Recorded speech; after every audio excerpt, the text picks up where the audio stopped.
Okay, hey, it's so good to be with all of you as we explore these interesting questions. I think that this is this basic question of, how do we grow? And growing, as we heard from Michaela, it's just what we've been doing, stemming largely from our large family sizes. I'm Ted Knowlton. I'm the Deputy Director at Wasatch Front Regional Council. We're a transportation planning entity that represents the local governments between Brigham City and Bluffdale. I'm also a planning commissioner, so I've been in the mix in the conversation about how growth unfolds for quite a while. This is actually a picture taken from a planning commission meeting, and I was on the commission side of this. Now, so today we're going to talk a little bit about myths, NIMBYism, and public engagement.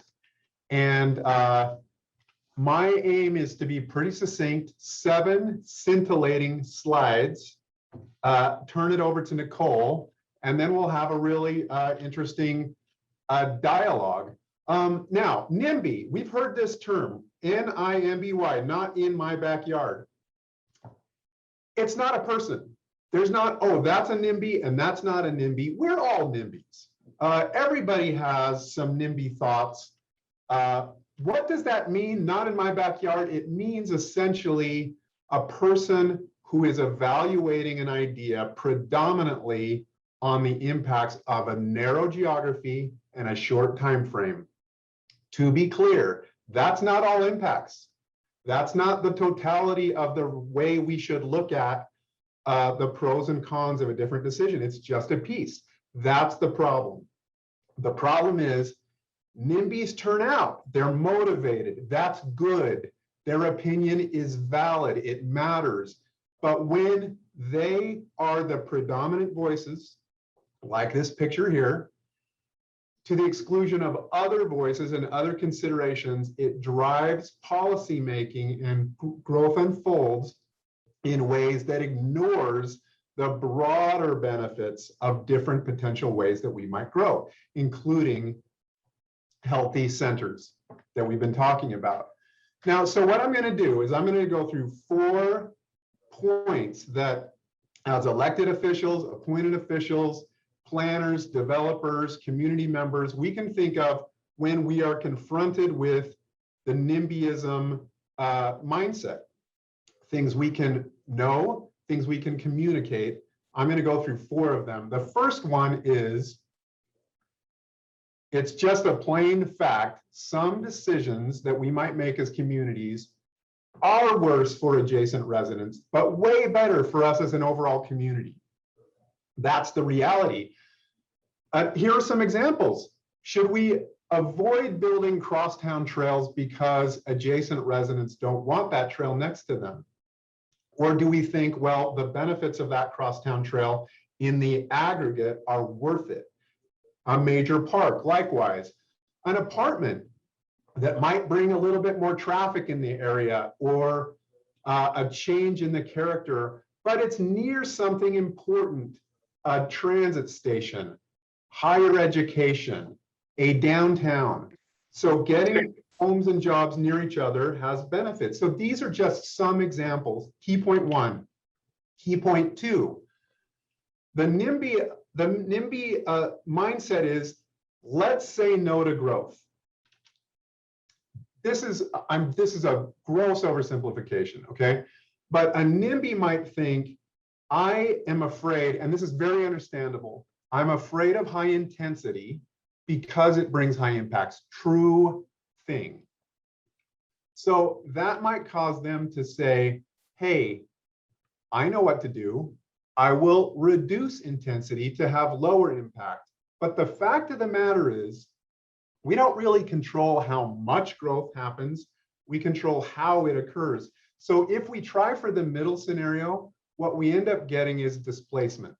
We put those units that we're not accommodating, they go somewhere else. That may not even be in our town, but those impacts are felt by our residents. So in this third scenario, we said no to growth. It meant there's less growth in our town, but the growth didn't disappear. It just went somewhere else. And it led to other kinds of impacts, longer driving distances, reduced viability of public transportation, air quality impacts, etc. Now, to be clear, this is a simplistic spectrum, and I would say the pattern of centers with lower density around them is something entirely different. It doesn't fit within this spectrum. I wanted to just give this basic point that when we say no to growth, it doesn't disappear, it goes somewhere else. Point two. Point three, because when we reduce impacts in one area, it goes to another area. The right way for us to talk about impacts is what are the impacts per person, per capita, per household. That's the way we need to be thinking and communicating impacts in our community conversation. So here's an example of, you take a look at Washington, D.C., and you say, let's look at impacts per acre. Then the places with the highest impacts are actually in the heart of Washington, D.C. But we actually know that in those locations, people drive less, the infrastructure cost per person is less, the air quality impacts are lower. But if we look at it on an impacts per person, on the right, the impacts, the redness in the heart of Washington is actually lower, which is actually the way it occurs in the real world. That's the third point. Fourth point, when we're talking about centers, the value of centers when we're talking and thinking about NIMBYism is that they take growth pressure away from low intensity areas. This is a complement to NIMBYism. Hey, dear NIMBY, we hear you, valid concerns.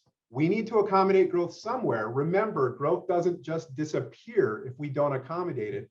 If we accommodate it in these particular locations, these are these orange and brown spots in this graphic, well, it reduces the growth pressure that might want to find its way in single family neighborhoods, or you see the green around the edge of this graphic, or in rural spaces. We need to find a place for growth somewhere. Centers have tons of benefits and take pressure off of these areas that we want to stabilize. I don't have time to go into a bunch of other things I would love to talk about, so I'm just gonna, and I will just say, when we're talking about centers, this Wasatch choice term that you've heard is our region's shared vision for where centers and areas of change make sense, and also where areas of stability and low intensity areas also make sense. It's a community-driven, broad vision that represents the wants and desires of local governments, facilitated by lots of organizations, including Envision Utah, Wasatch Front, Mountain Land, UDOT, and UTA. So it's our shared vision, and I encourage you to take a look at it. Now my dismount slide, the 7 of my 7 scintillating slides, and I'm not even going to go through these in great detail, but would love to have a conversation if we have time about them. What do you do process-wise in the face of NIMBYism and its disproportionate influence? Let's seek representative engagement. Let's ask residents how they would solve the problem. Saying no to something is fine. What would you do instead is puts people in the mindset of, okay, you wear the elected official hat, you tell us what you would do, and that helps them grapple with the trade-offs. Words matter. How we talk about growth matters. Using scenarios is a natural way to help bring people out of a NIMBYism mindset and have them think about the long-term impacts of different potential decisions. And then when we're seeking to implement centers, the best time to do that is you've gone through a broadly supported planning process that's inclusive, representative, using scenarios, a long time frame. In other words, it's not driven by NIMBYism. That's the time that you then implement your center strategy. And with that, I will turn the baton over to my colleague, Nichol Bourdeaux. Nichol?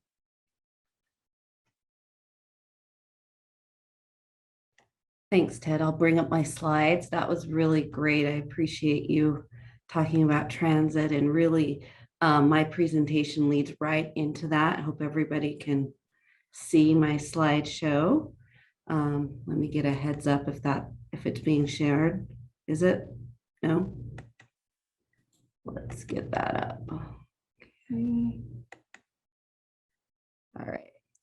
So I'm going to dive a little bit into the kind of the tactics and some of the things we've used in planning and engagement here at UTA. First, I want to thank Envision Utah for allowing me to talk about engagement. It's one of my passions, especially around planning and transit planning and also land use. So this is really exciting to me as it brings my past and my current employment together.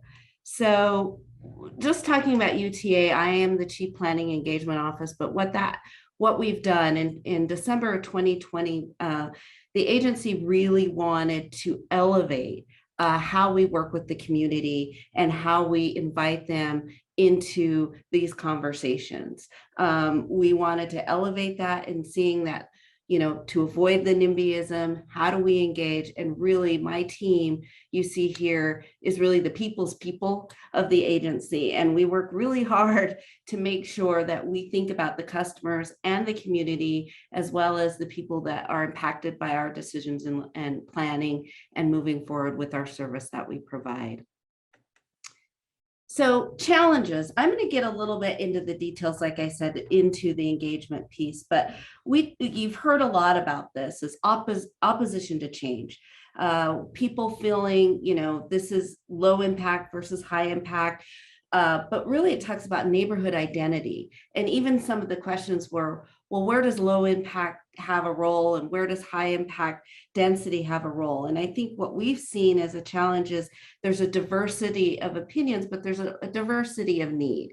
And so as we look at these centers as being so important to how we grow, we also have to say it's not just centers, it's the whole vision. And I think Ted spoke about that a little bit, about how we look at this as a bigger picture. Really working with the neighborhood and their identity. I know me, I picked my neighborhood because it felt a part of me, and that opposition to change always comes up if they think that identity or that vision of where they live is going to change dramatically based on their values. And you heard Ted really kind of talk about what are the values that make that community. And I think when you see this challenge, it's lack of engagement, it's not starting early. An example I would use is, you know, we have these master plans, like Ted said, you know, make sure you have those plans in place, but you really have to engage people at the beginning so they understand that there's even being a plan looked at. There is, how are we planning for that future? And bring people along as you move forward. And the biggest thing, and Ted talked on this, is not all the public is opposed. And one of the challenges we have to do at UTA is really find those hidden voices. Where are they? How are we inclusive? And how do we balance those dialogues through all the different tools that we have to make sure the people that aren't opposed are also talking to our leaders and our decision makers, with the people that, you know, have legitimate challenges to whatever we're proposing. So engagement, engaging the public. How do you mitigate, you know, NIMBYism and people that are just in opposition to maybe the plan or the density or, you know, all the myths that we've heard? One of the things that we do and we talk about in my team, number one is relationship building.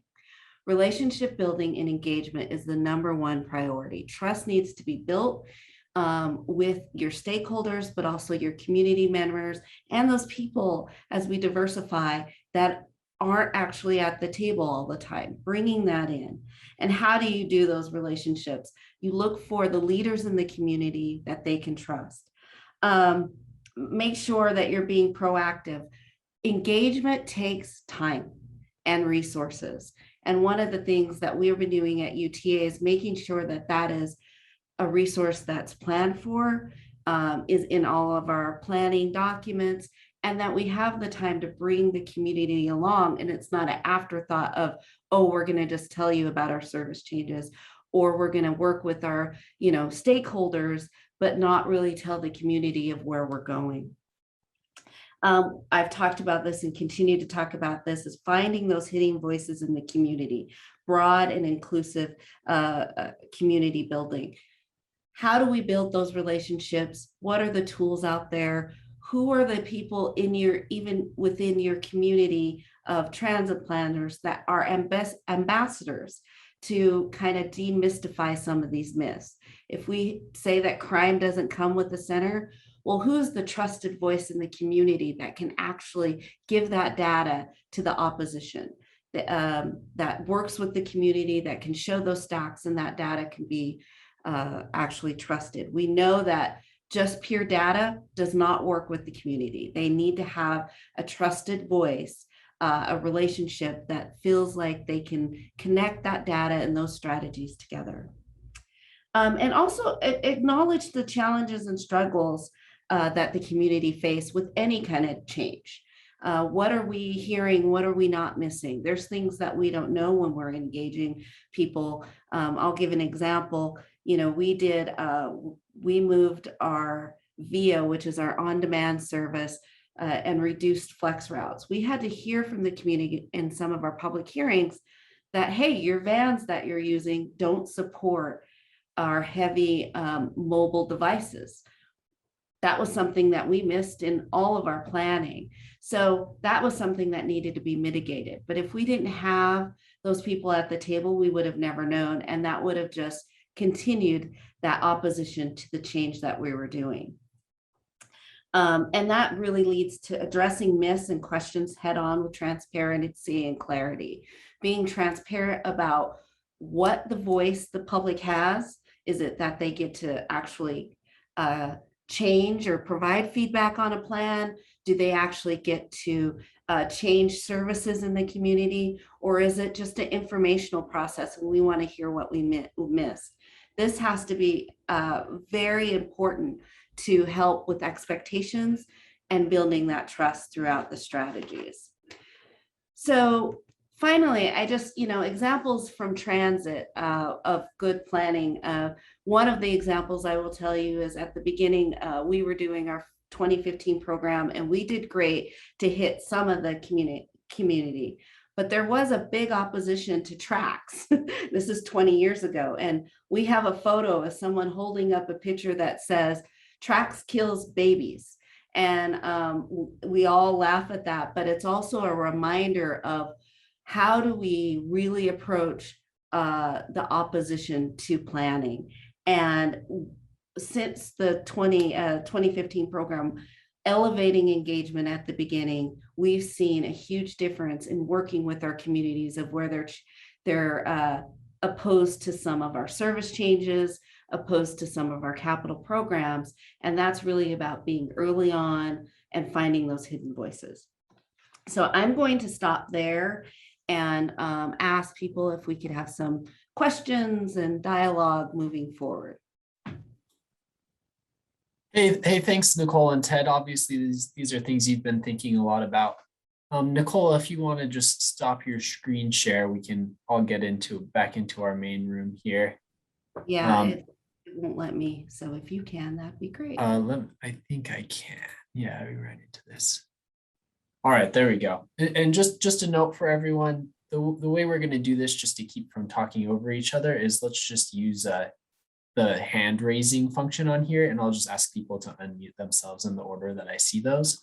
So to do that, there's a little reaction button towards the bottom right of the screen, and you can raise your hand on there and we'll proceed in that way.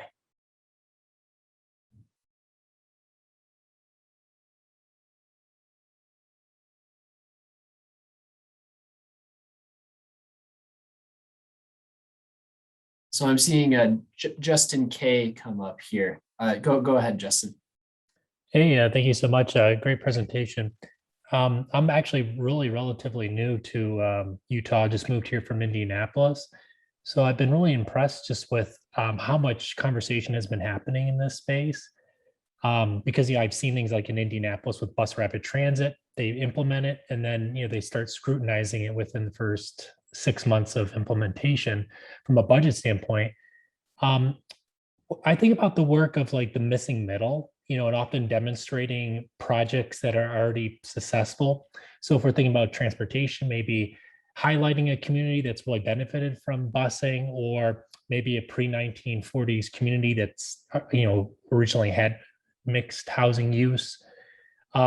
Is there any way, I mean, it's like someone who's committed to this, but isn't necessarily in a professional role or on a council, how do you see citizens like myself in Utah able to utilize this information and all the things that are happening in a way to help have that conversation with my neighbor? I love this idea.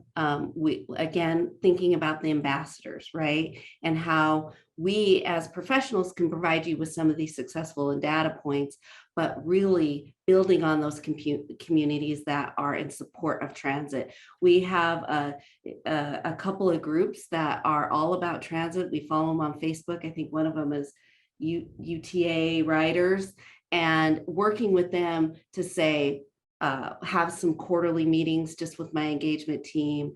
We have a citizen advisory board here at UTA, and they're the ones that are really going to help as we work with communities to build that trust.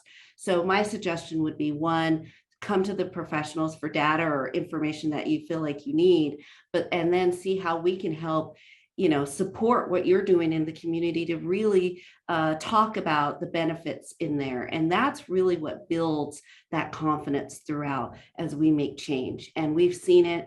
It's been really helpful. We've collaborated with like Bike Utah, Heal Utah, all of those organizations to say transit is a bigger conversation, but working with those communities to start helping support some of the things we want to implement. And it has helped with UVX down in Provo, which is a BRT line here. We had quite success after it opened. The ridership was great, and seeing the public really appreciate what we've done. But again, that took a lot of work, not just our professionals, but really our community. So I think, Justin, I will reach out to you and you can go out there and talk about how transit is beneficial to these centers and to our community. And I love this question too, as well. And I think it looks like Robert Mills was echoing and building off of the question. So there's tiers or levels of ways that supportive people can be involved. Certainly, if you show up to a public hearing, that's gold. That's also asking a lot to do that. By all means, when a planning process that predates zoning changes and development, when a planning process is involved, please prioritize that involvement. That's one. But then a lot of the conversation about growth within communities happens in social media. And so I would say, engage in social media, be part of those Facebook conversations. Sometimes we know social media, it can run into weird tangents and whatnot. But I think being one of these voices that asks questions, for example, well, if we say no to that growth, where will it go? And what will the impact be if I was a low-income household? Which would be better for me, that or the next most likely? Or, you know what I mean, is some of these like problem solvings, how should we address this housing need? What is our responsibility? Anything like that I think can be really useful. Now I wanted to note, there are resources that are related to this. If you click on that link in the chat bar, it takes you to some resources, a public engagement guidebook, and a social media guidebook. There's other resources as well, and I think it can be helpful in this space. I would just like to add on that on diverse populations. So our standard way of communicating can be very difficult sometimes with diverse populations, or as our 9-to-5 workforce is changing. How do you connect? And I think social media is a good one. And then other ways, making sure there's no barriers to language, to time, to location, and helping us as the professionals as we look into this, making sure we're not missing those voices by pre-developed barriers. So how can we also give the tools are out there or help the community really get feedback into us, and providing that in the most diverse way. So that would be one of the things I would add. And I do know we have that in we worked with WFRC on the engagement. So really looking at those opportunities. Thanks. Hey, thanks everyone for the great discussion. It looks like I've got Amy Berry up next with a question. Go ahead, Amy. Okay, get my video going. I guess this question is probably more for Ted as a fellow planning commissioner, longtime community advocate. One of the things that I've been struggling with for Salt Lake City is very much the same things, you know, we've all been talking about, but in terms of like the engagement process, how to get my fellow neighbors and residents to understand when plans are already done. We've already done the planning process. Those are the things that are guiding the projects coming before the Planning Commission, but also getting them to understand there are a lot of laws that constrict, say, what a Planning Commission or even a City Council's role is by the time it reaches the development, reaches them. There's a lot of, you know, I just say, like, I operate in this very small legal box, and people come to these meetings really upset and urging us to vote no. And in reality, the only thing I'm really voting on is if they're going to get a reduced setback from 15 to 13 feet. So I'm curious as to how any type of a city or municipal entity could go about trying to do better education for those people that are coming to participate, so they don't ultimately leave feeling like nobody's listening, nobody cares, and, you know, whose pocket am I in? If I'm in somebody's pocket, I need a raise because I do this for free. But those are the kind of questions that I grapple with at almost every one of our meetings, and I'd like to really hear what your thoughts are. I love the question, and it's an absolutely true challenge and issue that residents will sometimes think that there is some level of collusion or at least pre-conversation and negotiation outside of the public meeting. And I think that, you know, informing, educating those that engage in these kinds of guidelines, you know, here's what we can do and what we can't do, is really valuable. But that includes, and I say this often as the Planning Commission chair in North Salt Lake, I will say, we have not discussed this. This is the very first time we have discussed this issue.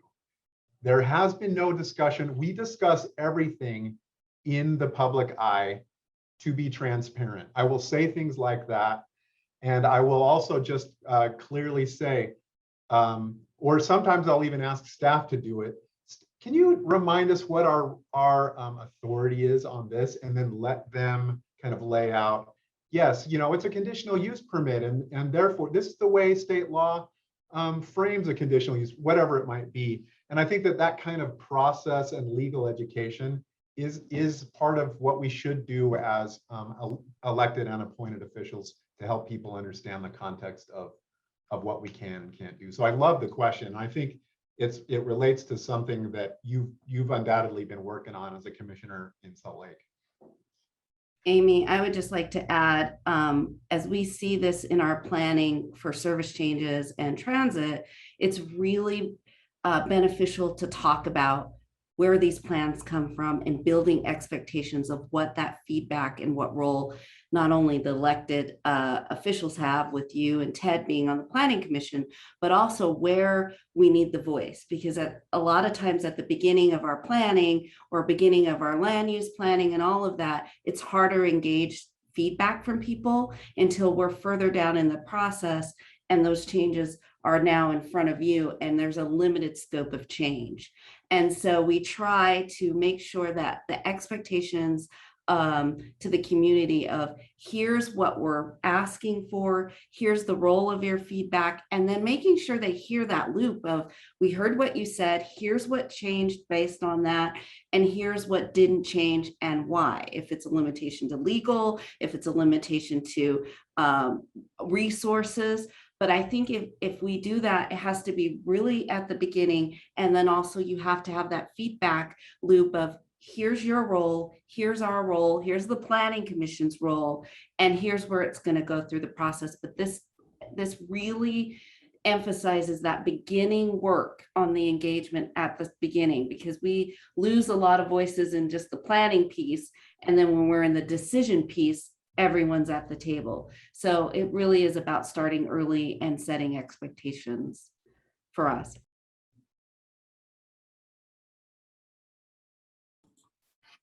Thanks, Nicole and Ted. Really good stuff there. I did notice a question in the comments here about centers being built on like empty land. And just quickly on that, our other session here was focusing on centers in different settings. And I think that will be made available after, and there's also examples in the guide, which we will be emailing out.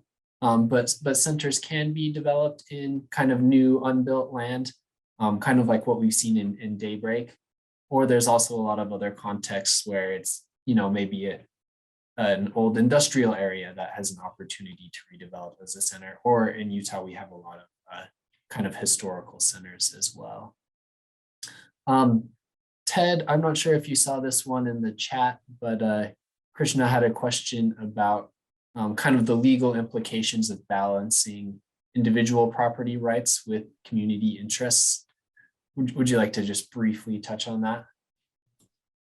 Well, this is the whole process of city planning and zoning, is trying to find that correct balance. I'm not sure the potential legal implications unless you're reducing potential development, and then there might be some legal implications possibly. But I think it's a healthy conversation. So I don't know, and Krishna, I don't know if you want to elaborate on your question. I may not be getting at your question directly enough.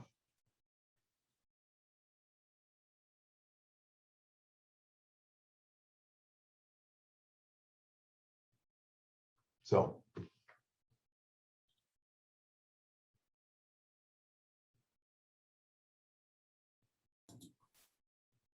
Thanks, Ted. Yeah, that's kind of my take too, is that usually, in centers, you're allowing more development. So it's kind of a less restricted property rights than might be in other situations. Do you care if I elaborate on that really quick, Cody? Yeah, I think that's fine. I think oftentimes when we're talking about centers, we fall into the trap of saying that hey, it makes sense for this to be walkable and mixed use, and we're trying to create some vitality. And sometimes we'll have that language come across like we are forcing that. And Cody, you were just getting at it, that it's actually the opposite is true. We're actually allowing a broader variety of land uses and intensities. We're actually opening the door to say, hey, if the market has a demand for different kinds of solutions in this location, they are welcome to explore it. It's actually reduction of barrier.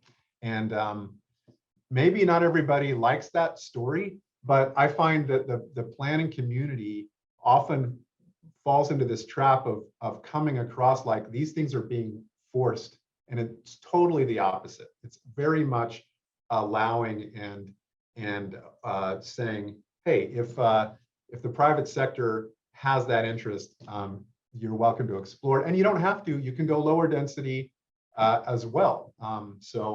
In our planning and zoning.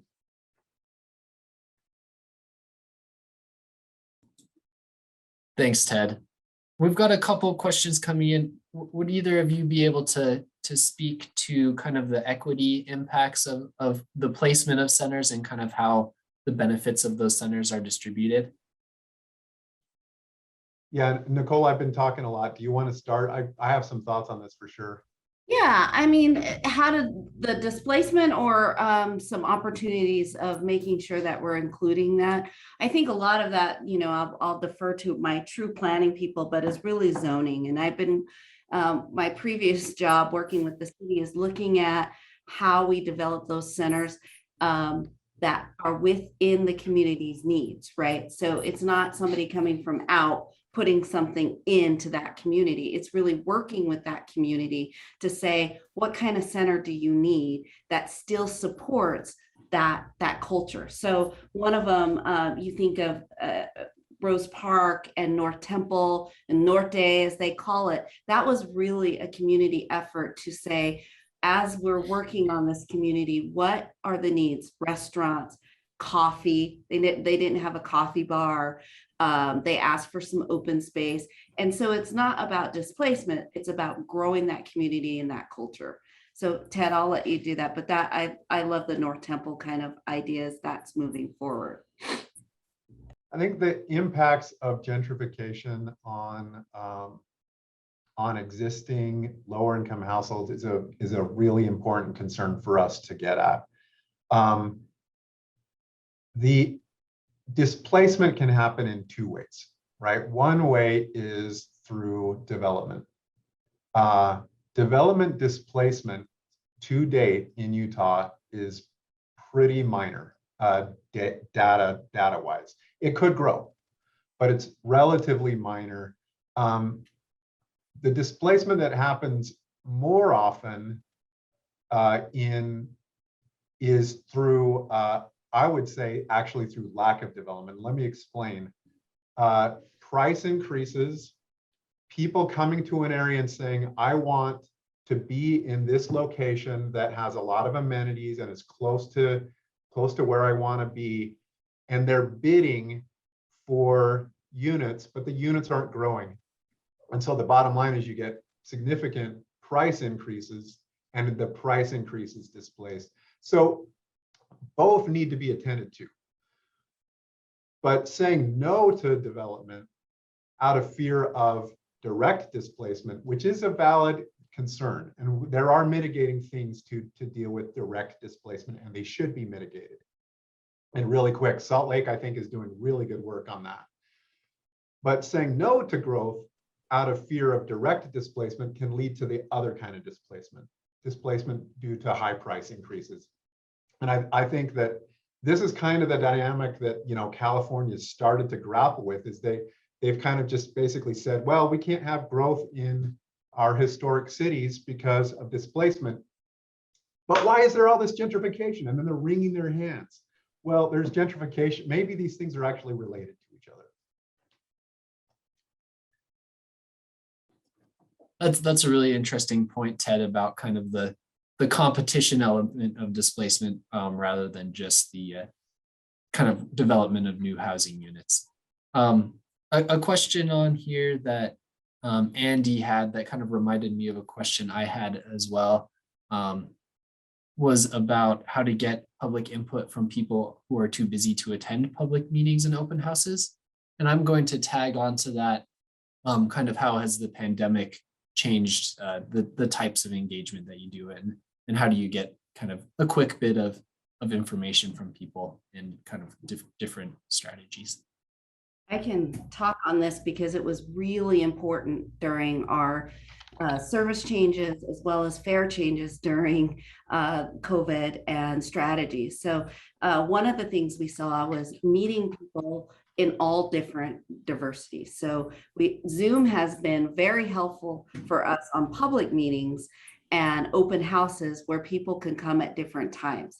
We also recorded them as we're doing today, so people have access on times that they needed access, and then left it open for feedback after those times. So if somebody might be up at 11 o'clock at night, wants to think about transit and service changes and how that affects them, they have the ability to do that versus a one-shot public meeting, one and done at 5 o'clock when they work. And we really are thinking about that because a lot of our customers aren't working 9 to 5. They're working very different times, and we need to hear from them. Also the public. One of the other tools that we've been using is actually going to our transit stations and locations where people are and saying, hey, do you have a minute to sit down with us and talk about what's coming up to this location? So knowing what they're concerned about because they use that station or they use that service, and actually going to that piece for feedback and education about what we're thinking. The last thing that we've done with one of our transit studies, our South Valley transit study that's been very successful, is we went to the farmers market. So down in Utah County, and met people again where they are in their normal day, having them really look at what's planned and what we're thinking about at the beginning of this service. So I think there's lots of ways to mitigate those pieces, and they have changed because of COVID. Our tools, our technology tools have actually increased and made it better for us so that we can use ADA, so that we can do hearing and visual technologies to help with people that need those assistance, as well as language barriers that may exist too. So I think COVID has actually helped us in our engagement and thinking outside of the traditional public hearings done, feedback for a day. So those are some of the things that we've used at UTA.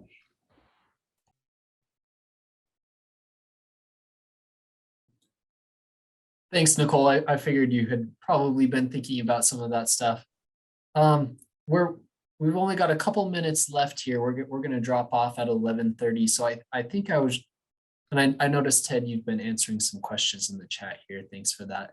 I think I'm just going to give you the opportunity if you have any last words, Ted or Nicole, and then we can drop off. And just a reminder, we will be sending out a copy of the guide, and feel free to reach out to any of us here at Envision Utah with additional questions and follow-up. So any final words, Ted and Nicole?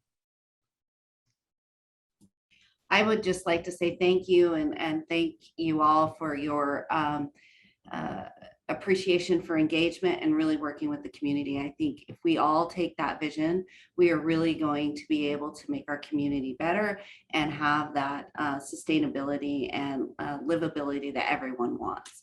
So I just appreciate everybody participating and thinking about this. And I've been thinking about, Bruce Parker's question and some of the questions from the broader piece. And I think it's just important to know that, people, wherever they're coming from on growth questions, they're sincere and they care about their community. And if they're participating in whatever way, it's motivated by the love they have for their community.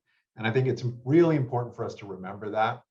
And I think the spirit of the conversation can then be problem solving and talking about pros and cons and what are the trade-offs, and helping people think about long-term implications and broader geographic implications beyond a neighborhood. And I really think that that's kind of a really healthy space for us to be in the conversations that we have with people. And I just want to thank Envision Utah for being a leader in helping us, think long-term and about the big picture for so many years. I think it's really key. So thanks for having me be part of this great event. Thanks, Ted. And I will just echo what Nicole said again about thank you all for joining us and for all the great work that you're doing in your communities and the listening you're doing there.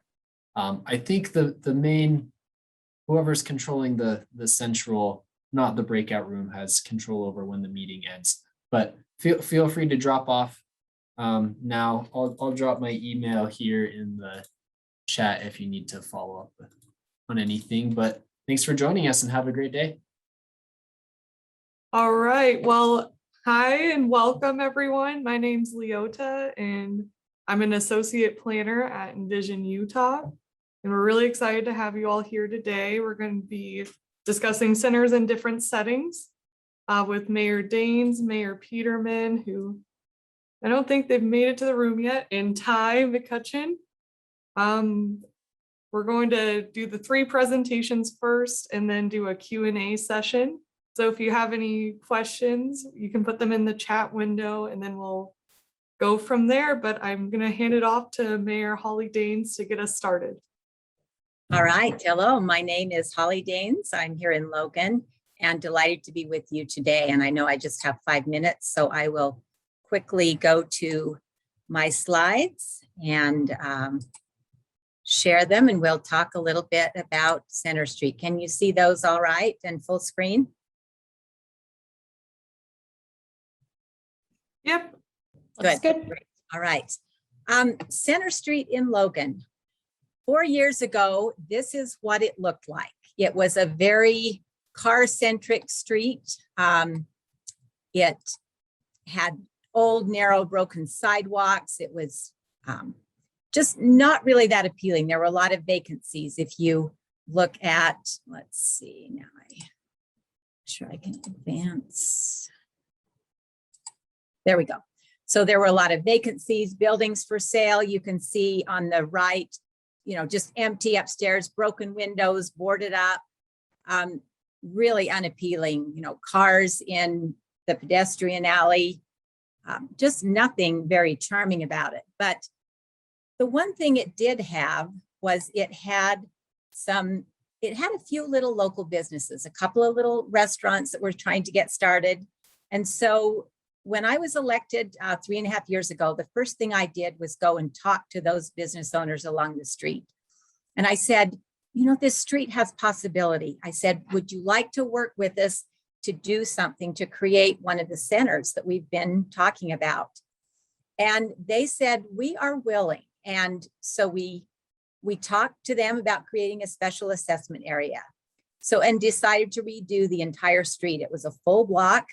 We did more than just facade work. We did the sewer, curb and gutter.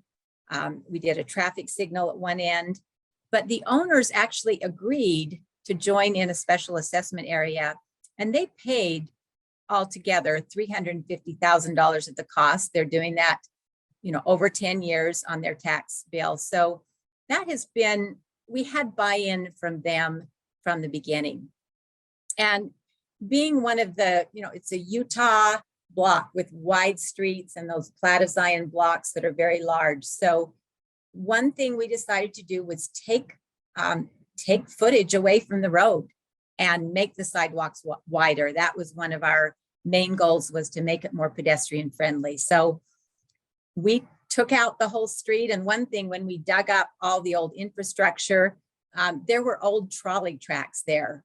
Unfortunately, we couldn't put the trolley back, but at one time there was a trolley that went down to the train station 6 blocks below. So it was a challenging project because we had to keep the businesses open during construction. So we worked really hard to communicate regularly. As you can see, we did a perimeter fence. We did did some construction, and then we poured the sidewalk. Most of them had rear entrances. So that was a really good thing that helped. We did banners and advertising to let people know they were still open.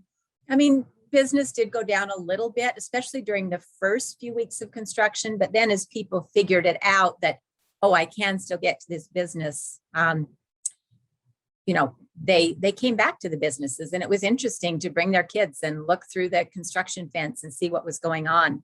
Again, we had a very tight time schedule because we were trying to wait until after the festival opera season, when a lot of people use the theaters on the street, and then do it before the asphalt plant closed in October. So we had a great project manager. Here you can see a couple of the theaters, the Kane Lyric Theater there with the historic facade, the old Utah Theater marquee. And one thing we wanted to do was create a sense of place. And so, you know, we talked with our designers, talked with people, and we designed an archway. We weren't sure if we could make it happen because, you know, it was expensive to do, but we worked with a local company that does welding with other businesses. And so we got all the funds for the archway donated. We thought we might get criticism for using taxpayer funds for, you know, maybe the niceties, so to speak. So we did the, you know, the sidewalks and curb and gutter and the street and infrastructure with city funds, but we did get the archway donated. So there I am on the day it went up. It was pretty exciting. Let's see. This is one of the finished pictures in the spring. So in the spring, we put pansies in the planter boxes. You can see a good shot that we did these large planters all up and down the street, and we keep them full of flowers. In the, in the summer, we do more annuals.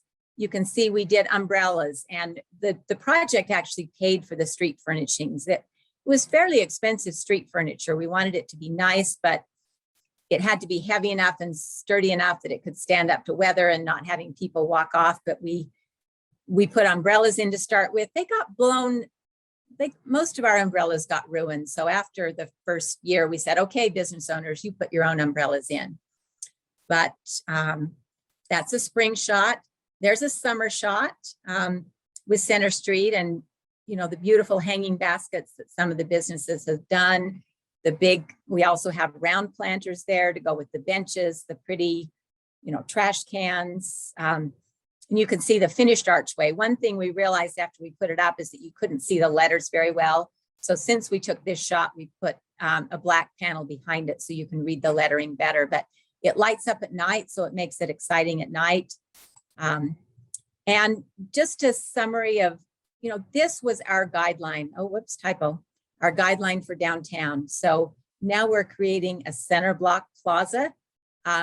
Again, if you're not familiar with Roger Brooks, it gives you some great specific steps and ideas to try and develop your center. And again, we're working on what he calls a programmed plaza now with activity and a mid-block walkway to connect. So just a half a block away, we'll do the plaza. So I hope that's about my right time. I forgot to start my timer, but that is the end of my presentation.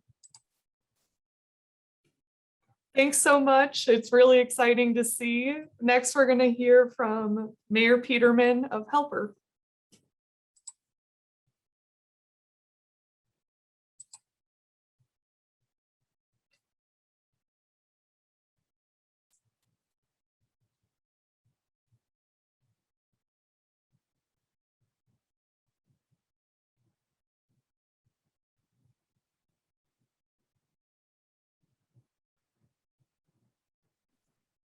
I think you might be muted.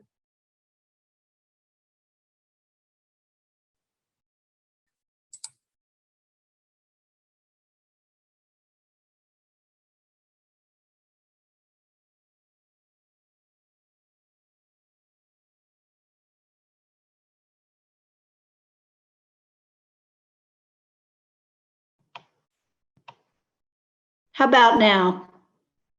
Yep, we got you. Okay. Sorry, technology, fun times.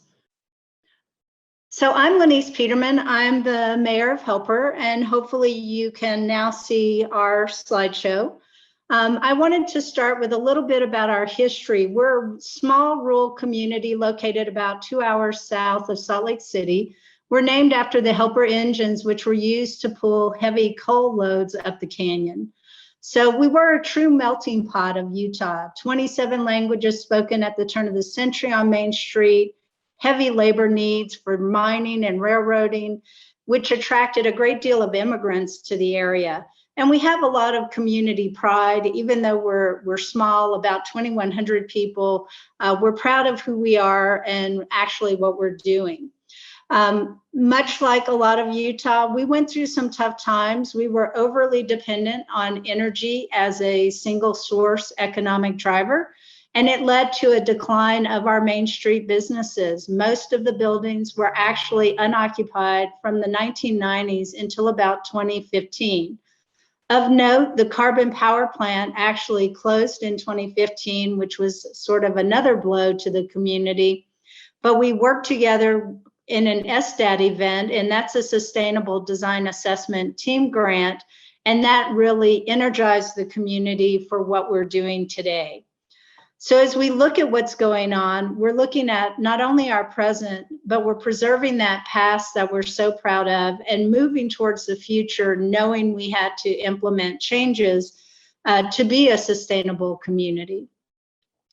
Main Street, we actually created a public gathering space on our Main Street. It was once the thoroughfare for Highway 6, And when they built the overpass, it really impacted Main Street businesses. So when we redid sewer and water in 2012, we decided to create a public gathering space on our Main Street.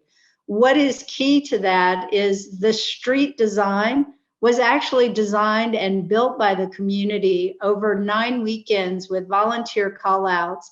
And you can see we also did language plates welcoming friends in all 27 languages spoken at the turn of the century. We also have been able to leverage certified local government grants for business owners on Main Street. So we've been able to rehabilitate and restore several facades, including the neon on the Strand Theater. So that's really a call out to our history and bringing it back to life, leveraging programs that are available to us in Utah State. Because again, as a rural community, we simply don't have a huge tax base that we can draw on to facilitate all these improvements. We also pursued dark skies certification. We felt like we needed to begin to identify ways we were unique and different from other communities to begin to tap into that tourist economic driver. So we were the second community certified in the state. And we continue to work with the University of Utah Dark Scholars Program. And we found that working with higher ed in a rural community is really beneficial because we can tap into resources that we can't really, purchase, so to speak, but we get this great work product and we get these kids who are excited to help a rural community reinvent itself, and that's been critical to a lot of the positive changes we've made in Helper. We've implemented wayfinding signage so people can find the assets that we are so proud of that otherwise they may miss if they're unaware of our community or unaware of what we have to offer. And we partnered with Carbon County in this effort, adopting their branding, their marketing, because we wanted to look cohesive to the county as well. Our objectives for the future, really, we're focused on creating that sustainability. We want to replenish our human capital. We want to be attractive to young families. We want to provide affordable housing to those people who are looking for a different way of living. We also are clearly focused on economic diversification. We have to be able to draw on a bunch of different eggs in the basket, so to speak, as opposed to a single egg, having done that previously and figuring out when you live and die by that single economic driver, it's problematic. So you've got to have a broader base. And we also want to make sure we're taking care of and maximizing our natural assets. And finally, what we're so proud of is I think we're a community that has hope for the future. And when you have hope for the future, I really firmly believe communities are unstoppable. So we're super proud of what's going on in Helper and happy to share that story in any other detail that people are interested in. Thank you. That was great. It's really exciting to see rural communities thriving like yours. So next we'll hear from McCutcheon. Morning, everybody.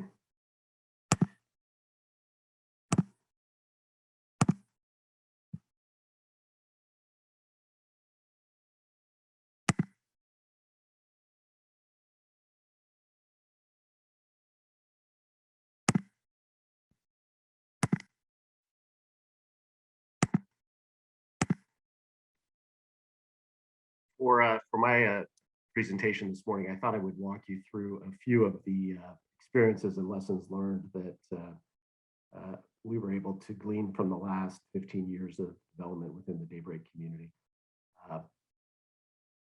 The whole master plan really was designed around a hierarchy of centers. And so as we transition through these 4 sub-slides on the right, you'll see part of the Daybreak master plan. You'll see the blue dots, which represent neighborhood centers within this portion of the master plan. designed to provide access to things that folks use on a daily or multiple times a week basis within a 5-minute walk of every residence. Moving up to what we call a village center, and that's where you start to see services, shops, and these are within a 10-minute walk of every house within the community. And then finally, the emerging city center served by light rail, the Mountain View corridor. As a couple of case studies, let's talk about neighborhood centers, and I have 2 that I've identified. Getting going with centers really is thinking about, well, what could be the anchor, and we found that recreation or community amenities such as a pool or a rec center, schools and churches all make great anchors for neighborhood centers. Here's one example of a center that we have pointed to many times. Daybreak Elementary School, Daybreak Community Center. You can see the location within the plan, predominantly a single family neighborhood surrounding this 13-acre location, which has a 40,000 square foot community center that is shared with the elementary school. Portions of that are programmed by the school during the day and then is available for community members in the evenings and weekends. Outside is an adjacent lap pool, a village green for activities, and then a church within the neighborhood. A lot was talked about earlier in the guide around connectivity. And one of the things that we have observed and that some researchers from the University of Utah have studied is the walkability to the Daybreak Elementary School and this neighborhood center. And what was found is that over 80% of the kids are walking or biking to school versus a more typical, mid-teens percentage throughout the rest of the Jordan School District. And what we found is that the connectivity of the streets, the generous sidewalks, homes fronting the street, and larger park strip are what allows kids really to walk to school. And you can read all about this in this behavioral psychology paper that was published by some university graduate students. The next center that I want to talk about is the Hub. This may be one of the smallest neighborhood centers. This sits west of Mountain View corridor. It's on just 0.6 of an acre. It's a cafe and bistro with a small community garden, a pool that's open during the summer season, as well as the ability to get the food and beverage served out the window to the pool. So it makes just a great little spot you can go and recreate or have something to eat. You see lots of folks coming in for an hour or 2 to do their work on their computer and grab a bite or have an impromptu meeting. And all very connected to a primarily single family neighborhood around it. There's a few images of that. Next in the hierarchy for us as a village center, this is really emerging towards what was called a city center in the WFRC framework. These are generally anchored by grocers or cafe, smaller scale employers, and certainly recreational amenities. The case study that I pulled for you here is the Soto Row area. This site in total is about 50 acres, and it's anchored by 175,000 square foot Class A office, almost 70,000 square feet in the mixed use center of Soto Row proper. That includes restaurants, shops, business services. There's some standalone parcels that frame in the parking fields that provide dental, wellness, veterinarian, and daycare, as well as a 180 unit senior community that provides independent living, assisted living, and memory care, as well as over 200 townhomes that you can see adjacent to it. In terms of density, this is about nearly 0.4 FAR today. And as the last elements are built out, it'll be just about 0.5 FAR. Here's imagery of how the center functions. There's a very vibrant stage that's used for community events and concerts, the opportunity for patio dining, and adjacency to Oakland Lake. The next center is a smaller scale village center that's being built at the North Shore. This is a 15-acre site anchored by a 19,000 square foot Harmon's neighborhood grocer, similar to the format that you see in the Holiday Center.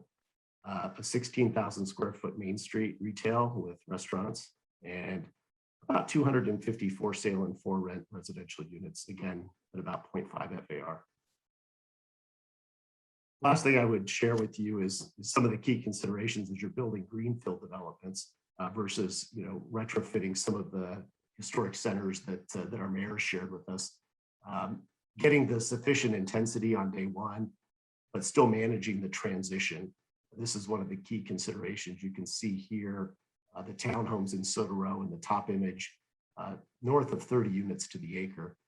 But with a transect that transitions back down within just a couple of blocks in the lower photo, back to a single family scale development pattern. So those transitions become very important.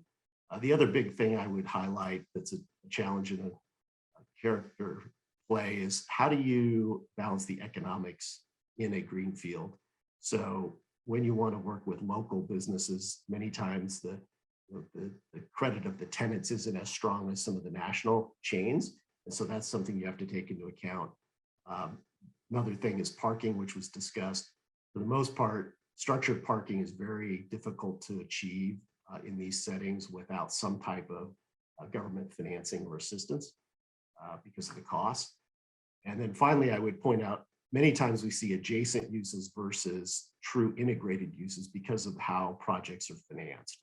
And so these are some of the realities that make it challenging to really deliver a fully integrated center and that need to be thought about. And many times we have to partner with local government to realize what we would like to see in a greenfield center.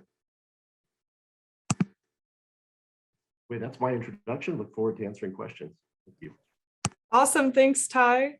Yeah, so now we'll open for questions, and this is a pretty small group. So if you want to just say your question out loud or drop it in the chat, whatever works best for you. Do we have any to start us off? Leota, this is Lisa Zonk. I live in Springdale, Utah, down here by Zion National Park. And I was real interested in hearing a little bit more from Lenise about how they got their dark sky certification. We're working on ours, but we've had some pushback on the lighting portion of our ordinances. So Lenise, how did you guys get around that? So what we did was we held several different educational events, and we had some students from the University of Utah who talked about dark skies. There's so many misunderstandings, right? I had people who thought I was literally turning off the lights, and I was like, oh gosh, no. What we want to do is be cognizant of how we're lighting, not to eliminate lighting. So we held a couple of public events. We published some in the local newspaper, like information about dark skies and, that it's really about downward casting. And the one positive thing that happened with Helper in regards to that was our public works group had selected a very blue-white light, a pretty, what I would call a colder light. And from this effort, we decided we should be moving to an amber color lighting scheme that enhances our historic architecture and other items. But it's all about educating. Get in front of them, get your naysayers, talk to them, find out what their concerns are, and literally we address them all away. So Lenise, do you by any chance have a state road going through your town? Highway 6 used to, but it actually was deeded over to the city, so not any longer. Okay, so you don't have to contend with UDOT and their requirements for street lighting? Absolutely not. You're Okay, correct. that is one of our challenges right now. We have one road through Springdale, and it's a UDOT road, and they have certain standards, and we're trying to convince them to let us reduce the lumens. I believe it's the lumens that we need to reduce. So, but thank you very much. I appreciate your input there. Sure.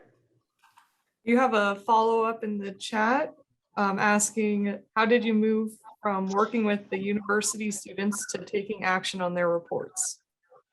Well, we've actually done a couple of different things. So I'll start with the Sustainable Design Assessment Team Report.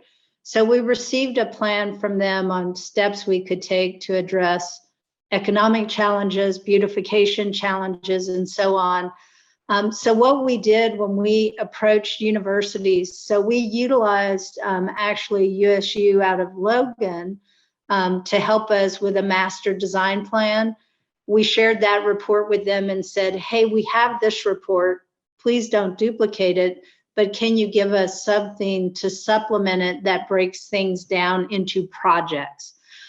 We did the same thing with the U of U scholars. Like, you can give me a report that requires $10 million to fix things, or you can give me a report that says, here's a project you can bite off and chew, like the wayfinding signage is a great example.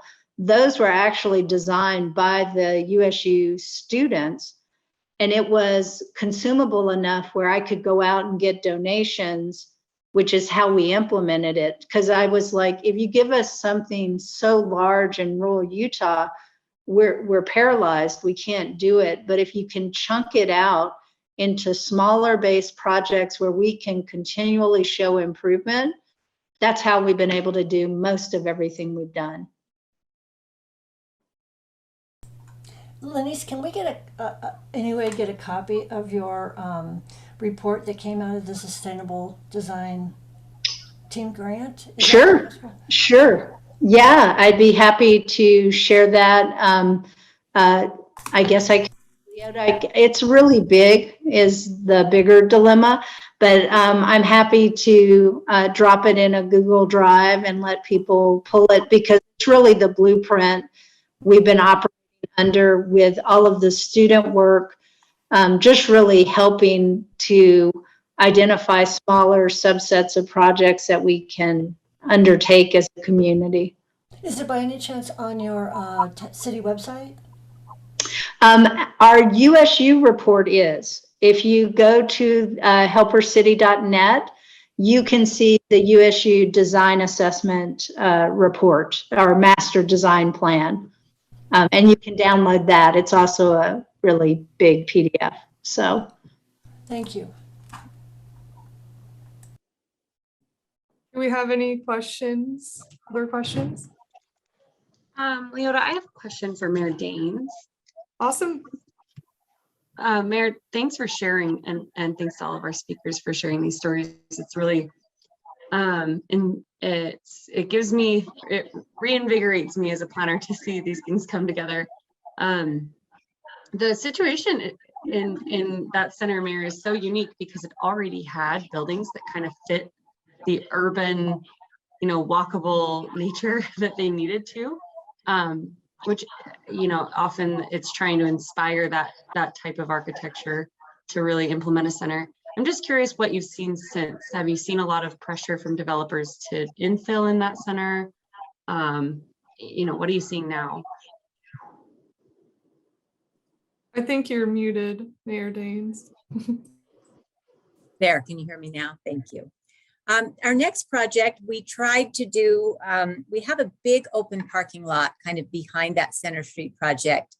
And we had a developer who was willing to partner with us and put in a parking terrace and some housing, which I thought was a wonderful idea.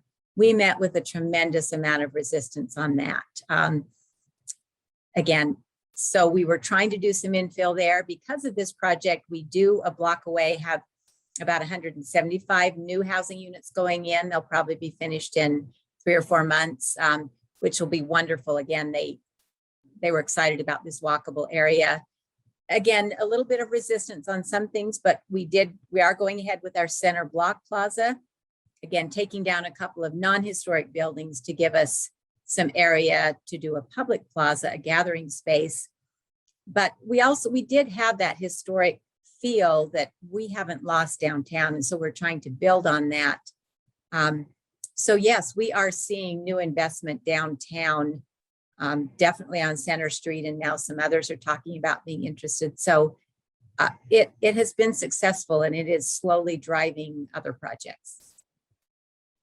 Thank you. Hats off to you and your staff for pulling that off and maintaining the character of that area and bringing new life.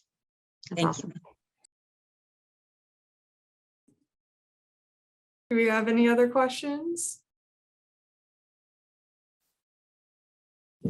That's okay. For all three of you, I'm wondering what is the advice you would give to a city or another group in your same place? How would they achieve what you all have? You have to have a dream and a vision.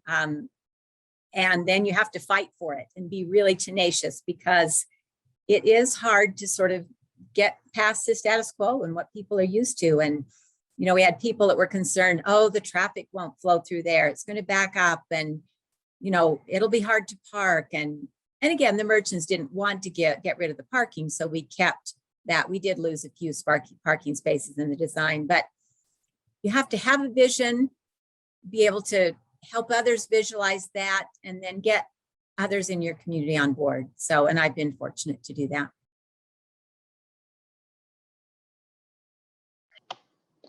I would second Mayor Daines in the visioning.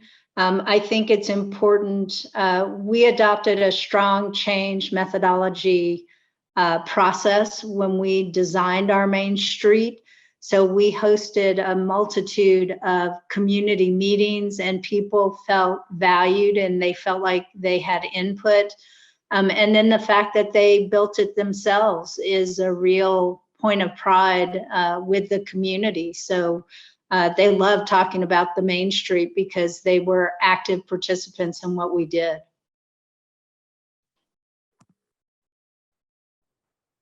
You know, I think both mayors shared some really great points there about vision and a commitment to that vision and bringing along community partners. The other thing I would share is I kind of purposely picked, you know, 4 very different scaled developments. I think a lot of folks say, oh, well, we don't own thousands of acres, so there's no way we can do this. But if you break it down into pieces, you realize that the centers that we were able to achieve in Daybreak, you know, range from an acre to 10 acres to 50 acres. And so there's all sorts of opportunities, I think, around the Wasatch Front, both for the retrofitting of existing centers that the mayor shared, as well as newly built opportunities around the valleys that we live in. So those would be a couple of my observations. Just one other comment. That last slide I showed with the Roger Brooks top 20 ingredients that have been outstanding downtown. One of those is start with just one block. Again, kind of what Ty was saying, you know, start with something small, but then people catch the vision when it gets finished and it's like, wow. I mean, people have been thrilled, but it was a challenge to get there. That's a great point. If I go back to the Daybreak Community Centers, that neighborhood center, we built the school and community center back in 2004 or 5. The pool was added a decade plus later, and the remaining residential on the last acre or so was only added in the last few years. So it took over a decade to fully realize the vision of just that small, you know, call it 10 plus acre center. Soda Row has been going since 2007 and probably, you know, won't be completely built out for the next couple of years. The North Shore parcel we held, you know, for over 12 years and are just now entering into development of that. So I think incrementally building these areas out and showing the patience to do that is an important attribute of success. Do you have any other audience questions? Maybe for both mayors, was there a difference in response from long-term residents in your areas to your improvements versus newer residents to the area? Was there a harder time getting through to the long-term residents in your cities?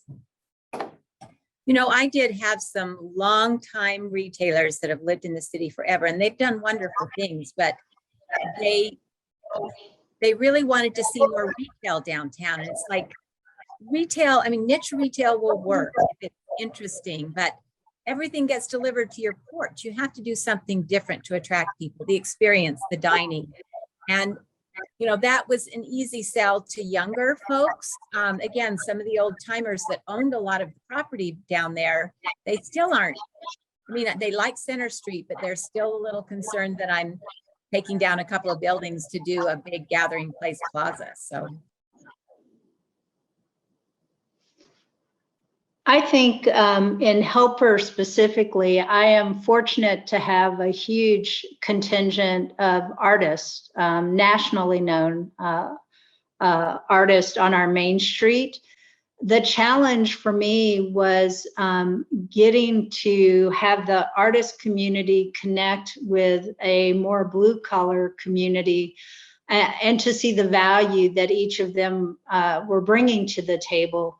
So I think positive proximity, where together they could build something really cool and neat, where the artists maybe brought some of the design elements and then the blue collar folks brought the how to get it done piece, was invaluable. And I think, you know, they had that hesitation. Both of those communities had that hesitation. And now they've started to see the value of working together and what they each bring to the table, that they can now do some really great things that they maybe couldn't do on their own. Do you see any differences in Daybreak type between ages of residents or older residents in Daybreak having No, different responses? I would say that everybody has a point of view, and that the longer you leave a parcel open, the more folks feel their point of view ought to be considered. And so, you know, it is a process. And that last little acre around the Daybreak Community Center, when we started to propose residential uses there, it was quite contentious. And we had to work through over a year-long process with neighbors to get everyone comfortable with what we ultimately were going to do there. So I do think you have to engage the community, you have to listen and find best solutions, which, you know, ultimately we went after a principle-based approach, and residents came to the similar conclusions that we had once they thought about it a little more and had time to work with us. Great, thank you all for that. Mayor Peterman, we have another question regarding recruitment for volunteers. How many people and how long did it take to improve Helpers Main Street? So before I was mayor, I chaired a helper revitalization committee. And in that committee, which was really prompted by what we wanted to do on Main Street, we developed subsets of people who were basically what I call team leads. For example, I had someone in charge of communication, social media.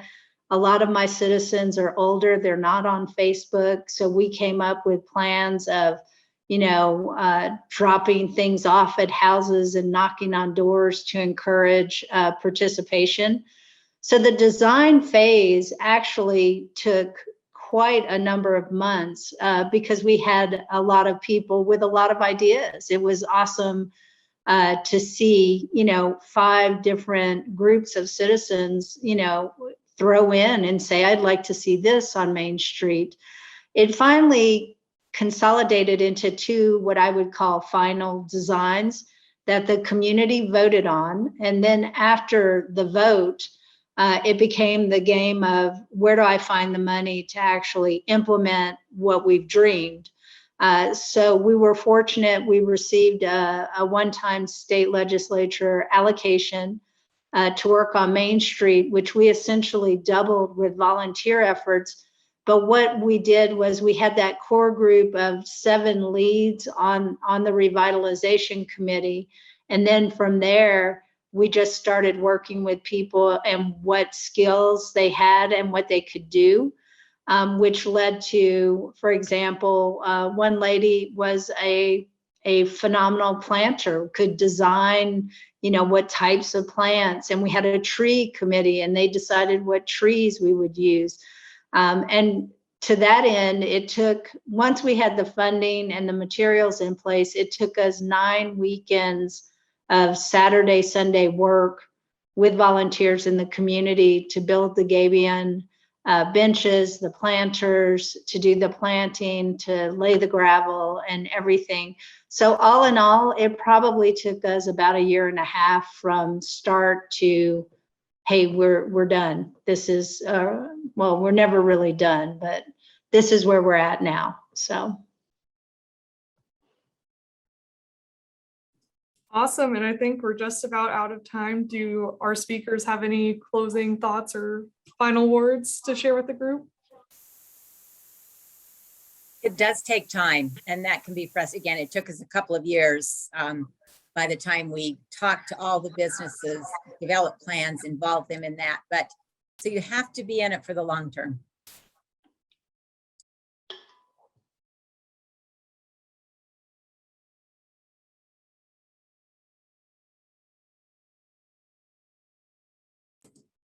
All right. Well, with that, thank you everyone for joining us, and thank you to our speakers. It was great to hear. You've all done amazing work. So thank you for sharing. It involved all manner of public meetings, ranging from, me and a city council person standing in a living room with a lot of really concerned residents to, more formal affairs. So again, just to summarize, we did not want another outdoor shopping mall or a reliance on national tenants. We're using the common and the ground floor of City Hall to actually incubate local businesses. That's a strategy that came out of our values discussion. And it requires us to be nimble and to be creative. And the other thing that you have to understand is that the city needs to be willing to take a risk. This is potentially Millcreek's new city hall. It's a design that's completed, that's underway from MHTN, and it is a super interesting city hall. On the ground floor is a public marketplace, and that wedge-shaped structure in the corner of the building is actually a climbing wall. And so the planning office is going to be on the 4th floor, so we can actually see people belaying as we as we write our conditional use permit staff reports. It's pretty exciting stuff. But again, this type of building, right, came out of a discussion of values and came out of a willingness to take a risk. And we put ourselves at the center at the center of our city center, quite literally. Where City Hall is going to be on the common. It's going to be a place to bring the community together. It's not just a series of government offices and a formal council chamber. It is really also a public marketplace. On the top is a community room. So the premier space in City Hall is not the mayor's office, but it is a room that anyone in the community can rent or utilize for anything ranging from a meeting to an event. And it was important to kind of craft the City Hall in that context, because no one wants their city government to build a Taj Mahal, but everybody wants a place that they can love and enjoy and use. And that's why we actually created ourselves a true mixed use building that incorporated municipal offices. We also need to be willing to spend some money. In our case, it's $80 million or so. It's a lot of money, folks.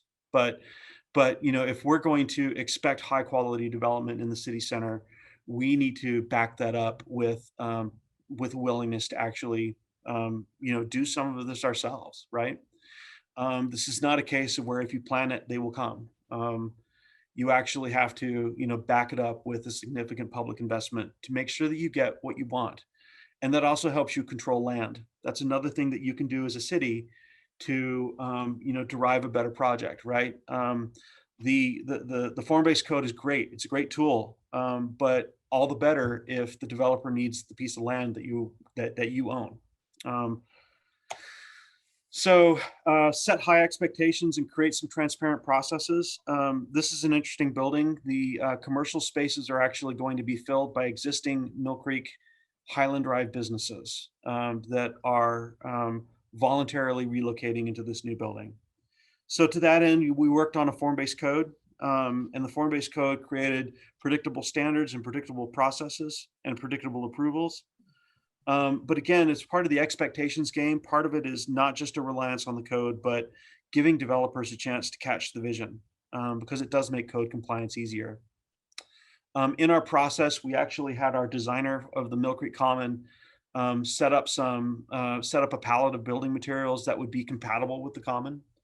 And through various code updates and development agreements, we're actually able to use this building material palette list to make sure that the buildings on the common actually correspond with the design of the common. So it begins to look like a cohesive project, although there are several different parties that are involved. It's pretty exciting stuff. And again, it's really great to be able to just send this document to a developer and say, hey, what do you think? And the developer respond, I love this, than it is to just, strong arm them into it using the code.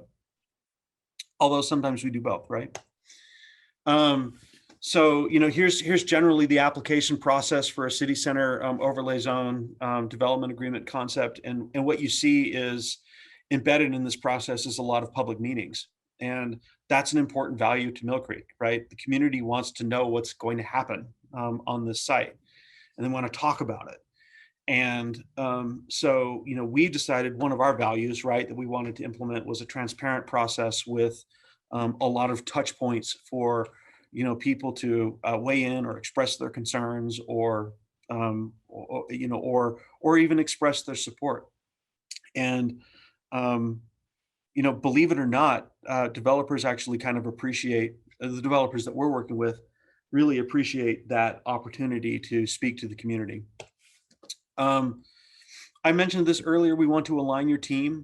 As I stated earlier, this is not just a planning problem, it's an engineering problem, it's a logistical and personnel problem, and it's a legal and a political problem. We have to look at this as a way, it's a challenge of hiring people, making sure that they're on the right seat on the bus, heading in the right direction. And we need to decide how and when to spin off the entity that's actually going to manage Millcreek Common, and how that will be funded, who will staff it. We have to work with developers on appropriate agreements for the commercial spaces.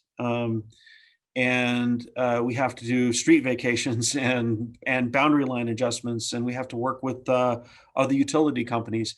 It's especially complicated task to actually implement a center.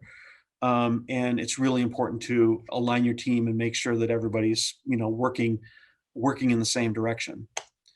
We also have to be candid and acknowledge our strengths, weaknesses, opportunities, and threats, and be creative and consider tough choices. We have a billboard right in the way. And not only does the billboard company own the sign, but they also own a first right of refusal on the property that we've identified needs to be a shared parking structure in City Hall.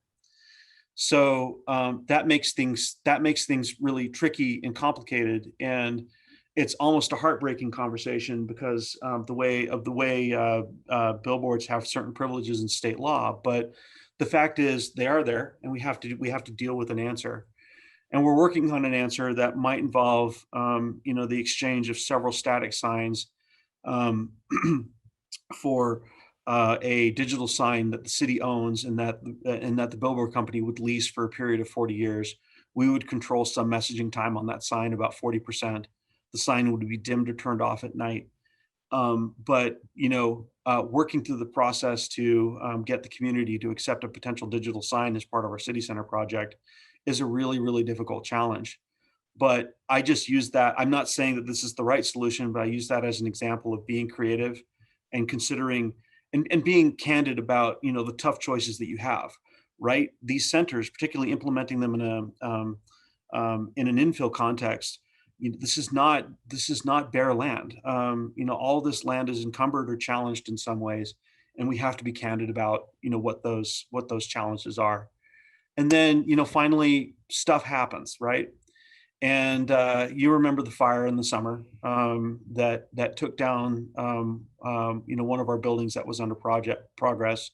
But we have to adapt, and we have to know that this is a living, breathing thing. Sometimes it's a burning thing, and we just have to work. We have to work through problems and know that it's going to be a challenge, and that it's an iterative process that will take years and years and years to complete. And we have to learn to adapt when necessary.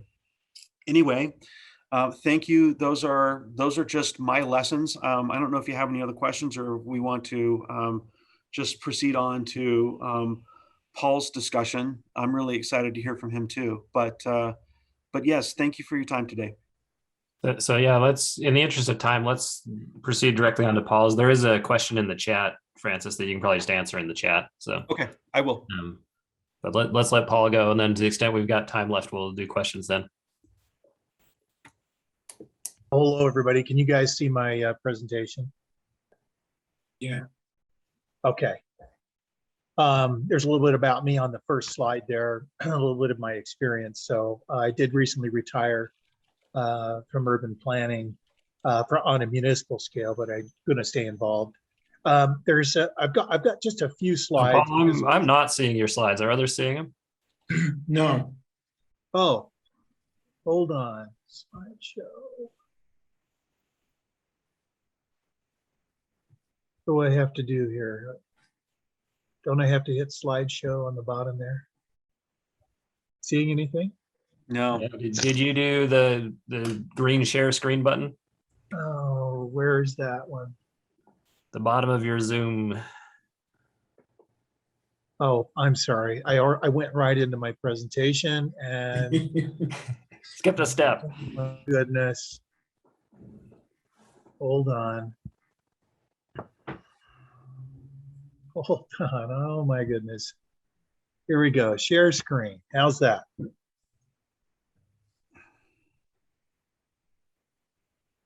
Okay. There we go. All right. You guys see that now? Yep. Yeah. Okay. There's the first slide, a little bit about me. I worked for several different cities, and when I started doing urban planning in Sandy in the 80s, boy, I tell you what, it was all Euclidean, and everybody thought Andres Duany was the Antichrist. It's amazing how far we've come in just about 30 years or so. Anyway, I was fortunate to be able to work over a period of time on the whole idea of mixed-use urban centers. It started for me when I started working for Centerville in about 1999, 2000. We applied for a couple of grants, one with Envision Utah and one with the Quality Growth Commission. We were given a couple of grants, and we used those to try to design an urban, a downtown mixed-use urban center in Sandy City, a suburban little node between I-15 and Highway 89, which is Main Street. One interesting thing that we did was we flew about 30 people from Centerville out to Northern California for about 36 hours, and we toured a bunch of different really cool downtown areas, and we thought we'd come back and bring an urban planner from the Bay Area, Peter Calthorpe, one of the most famous urban planners in the US out. And it was an interesting process. Everyone was really excited about doing something. And I think it would have been one of the first mixed use centers in Utah if we'd been able to do it. But everybody came back very excited from the trip, and we started working in that direction. But once the public got involved and they weren't familiar with this, sentiment really turned against it. So it took a few more years until I was able to land in Holiday. And in Holiday, it was great because it was a place where my interest as an urban planner really meshed well with the city. And so these are just a few talking points here. I have very few slides here because I know we have very limited time. I've got a much more in-depth presentation that anybody's welcome to have. But you have to create some conditions. So Francis, your presentation was terrific. I really touched on a lot of detail that I would like to have gotten into. So thank you for doing that, because I'm going to be more on topical level to kind of where you have to start mentally from the very beginning. And so I'm not going to read down through these, but I'm going to start with some points that I think actually precede my slides here. And then if anybody has questions, you can get a hold of me. My email is in there, and I'd be happy to help anybody. By the way, the Holiday Village area has been pretty successful. When I was the community development director there for 16 years, I just left on July 1st, but I was able to host about 30 different community groups or individuals or cities who wanted to see what Holiday had done and how we did it. So just a little offer to everybody, anybody here who has, anybody who may be interested in seeing what we did in Holiday, more than happy to meet people there and kind of take as long as they want to go around the downtown area and kind of talk about what we did. I left on a very positive note with Holiday, so nobody needs to be worried that I'm stealing any thunder from them. Those are still my best friends over there. I'm a little bit homesick for my for the city of Holiday. Anyway, let me talk about some really big concepts first, and then we'll just touch on the slides real quickly. I think more than anything else, first steps for creating a mixed-use town center is you got to have courage. Okay, there is no substitute for having a champion or a group of champions who are going to take the ball and run with this whole idea of a mixed-use center. Yep. There are great mixed-use areas out there, but it takes somebody to be courageous. We weren't courageous in Centerville. Everybody wimped out, and not being critical of Centerville, but everybody wimped out. Once there was a little bit of opposition, everybody ran away. In Holiday, what you had was a group of people, elected officials, who said, we want to redevelop our downtown. We've got this, you know, dilapidated corner, which I'll flip to right now. It kind of started with this, the old Partners and the old paint store and Video Verns, and just north of that, the old elementary school. So Holiday decided that they wanted to do something with their downtown, and they didn't want to do something kind of wimpy. They decided they really wanted to swing for the fences. So it took community champions, specifically it took elected officials and some residents to say, we're better than this, and we want to create a really dynamic place downtown.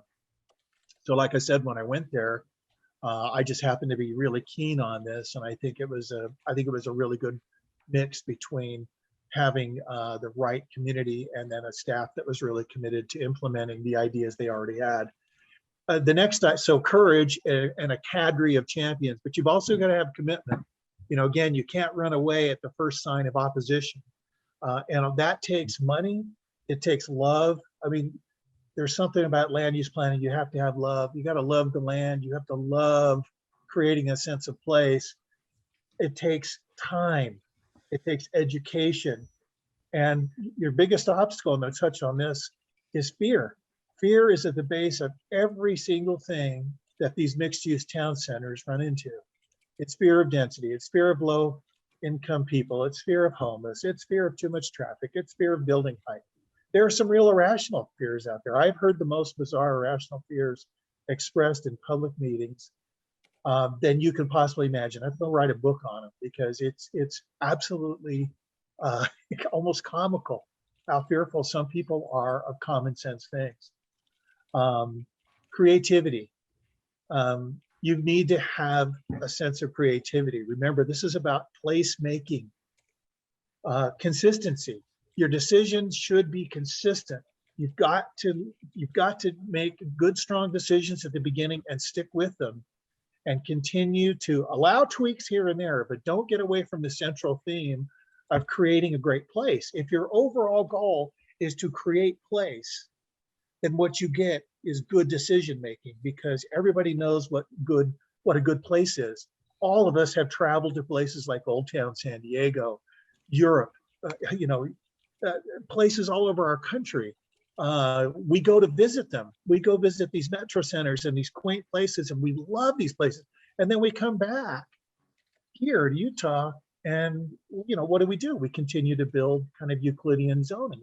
Why don't we build the places that we go travel to here? So that was one of the goals that I had when I was in Centerville, and I was surprised at how often we have many people here in Utah who have traveled all over the place, lived all over the world. They come back here and they don't want anything other than what they've already had, and yet they like these other places. So we have to educate. There has to be a real sense of urgency, as Francis spoke about. It's about time. It takes a long time for this to happen.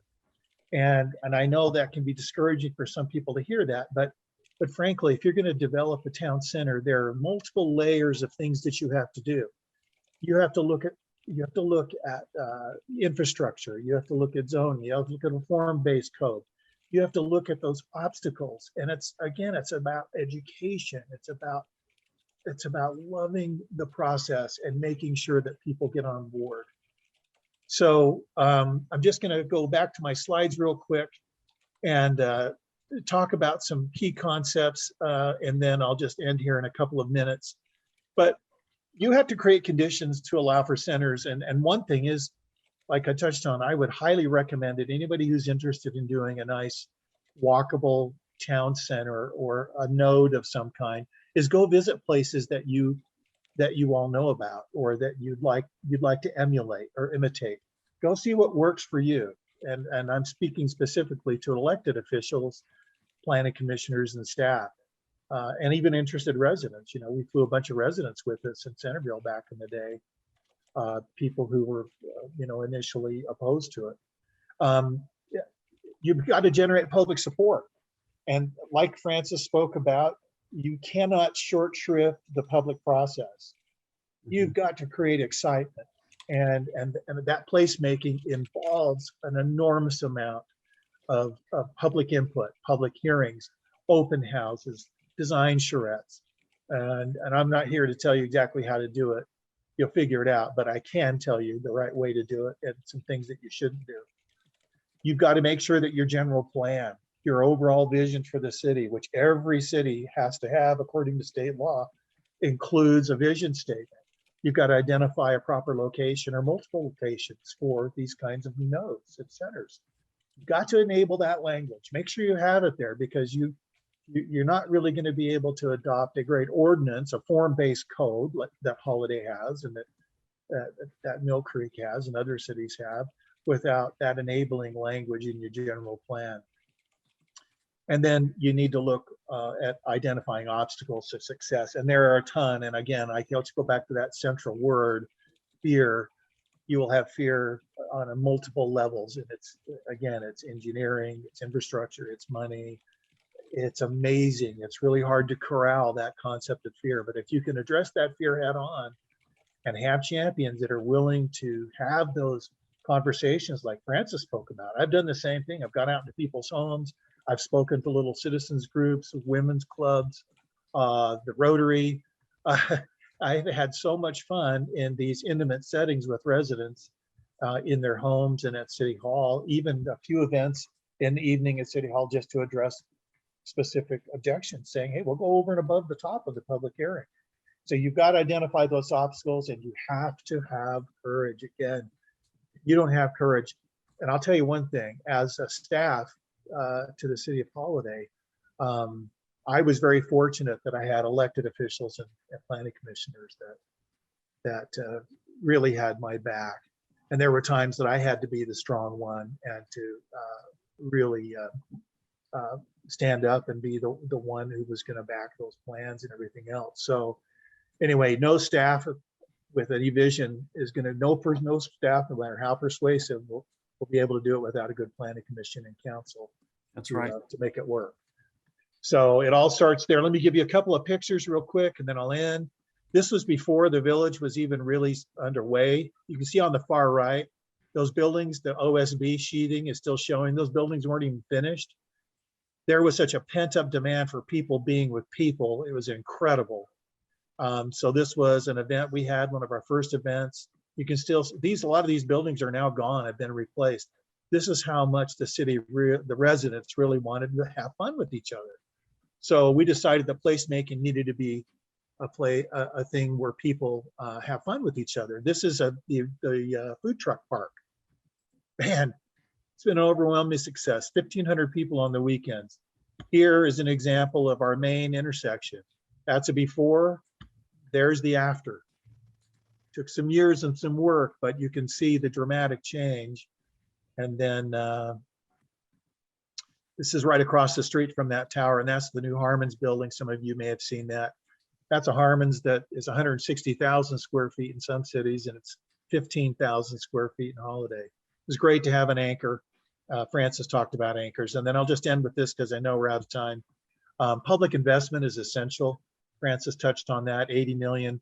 Holiday probably put about 14 or 15 million of its own money and got some grants, some earmarks, which used to be a good way to get money. But anyway, I know we're out of time, but there are some important lessons to be learned. And so if any of you want to make sure you download this, these are key concepts and lessons. And of course, there's a lot of detail under each one of those, but pay attention to those. And if you have any questions, give me a call.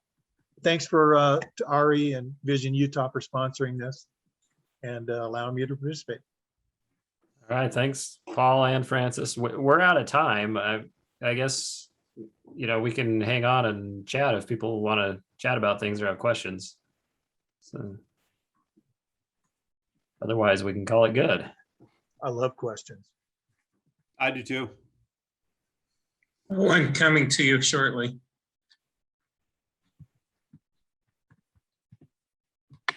You typing one in, Jeff? Yep, just got it. All right. It's a long one. The problem of being older is you remember things that Envision Utah or its predecessors did to try to change the use of transportation from cars to public transit.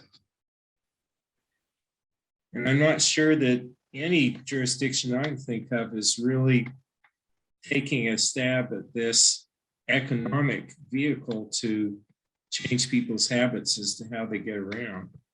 And clearly with centers, that can even play out on a Holiday level or a Provo level or a Salt Lake City level and still have some success in encouraging people to use alternative forms of transportation. Jeff, I'd be happy to answer that.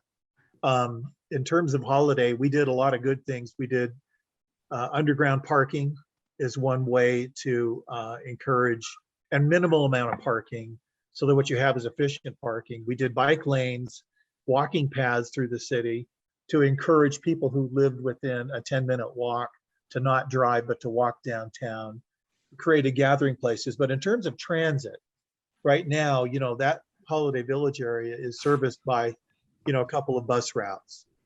But I just recently been a part of, before I left the city, was recently a part of the local link, which is to address Ellen's concern earlier, the south, the east side of the valley, especially the southeast side of the valley, there's no mass transit. We don't have light rail. We don't have any rail up on the east side. You hardly have buses either. Exactly. So Holiday, Millcreek, South Salt Lake, and Salt Lake all just had a study, a major study done that's in its finishing stages right now to contemplate how to extend connecting, the Sugar House area to Millcreek and to the Village Center, though, and of course the S line. And so that study is just about done. And I would recommend that you get on the internet, just type in local link Utah. You should be able to find it, connection there. But it's something that would connect the S line and Sugar House to the Cottonwood Mall project, which is now called Holiday Hills.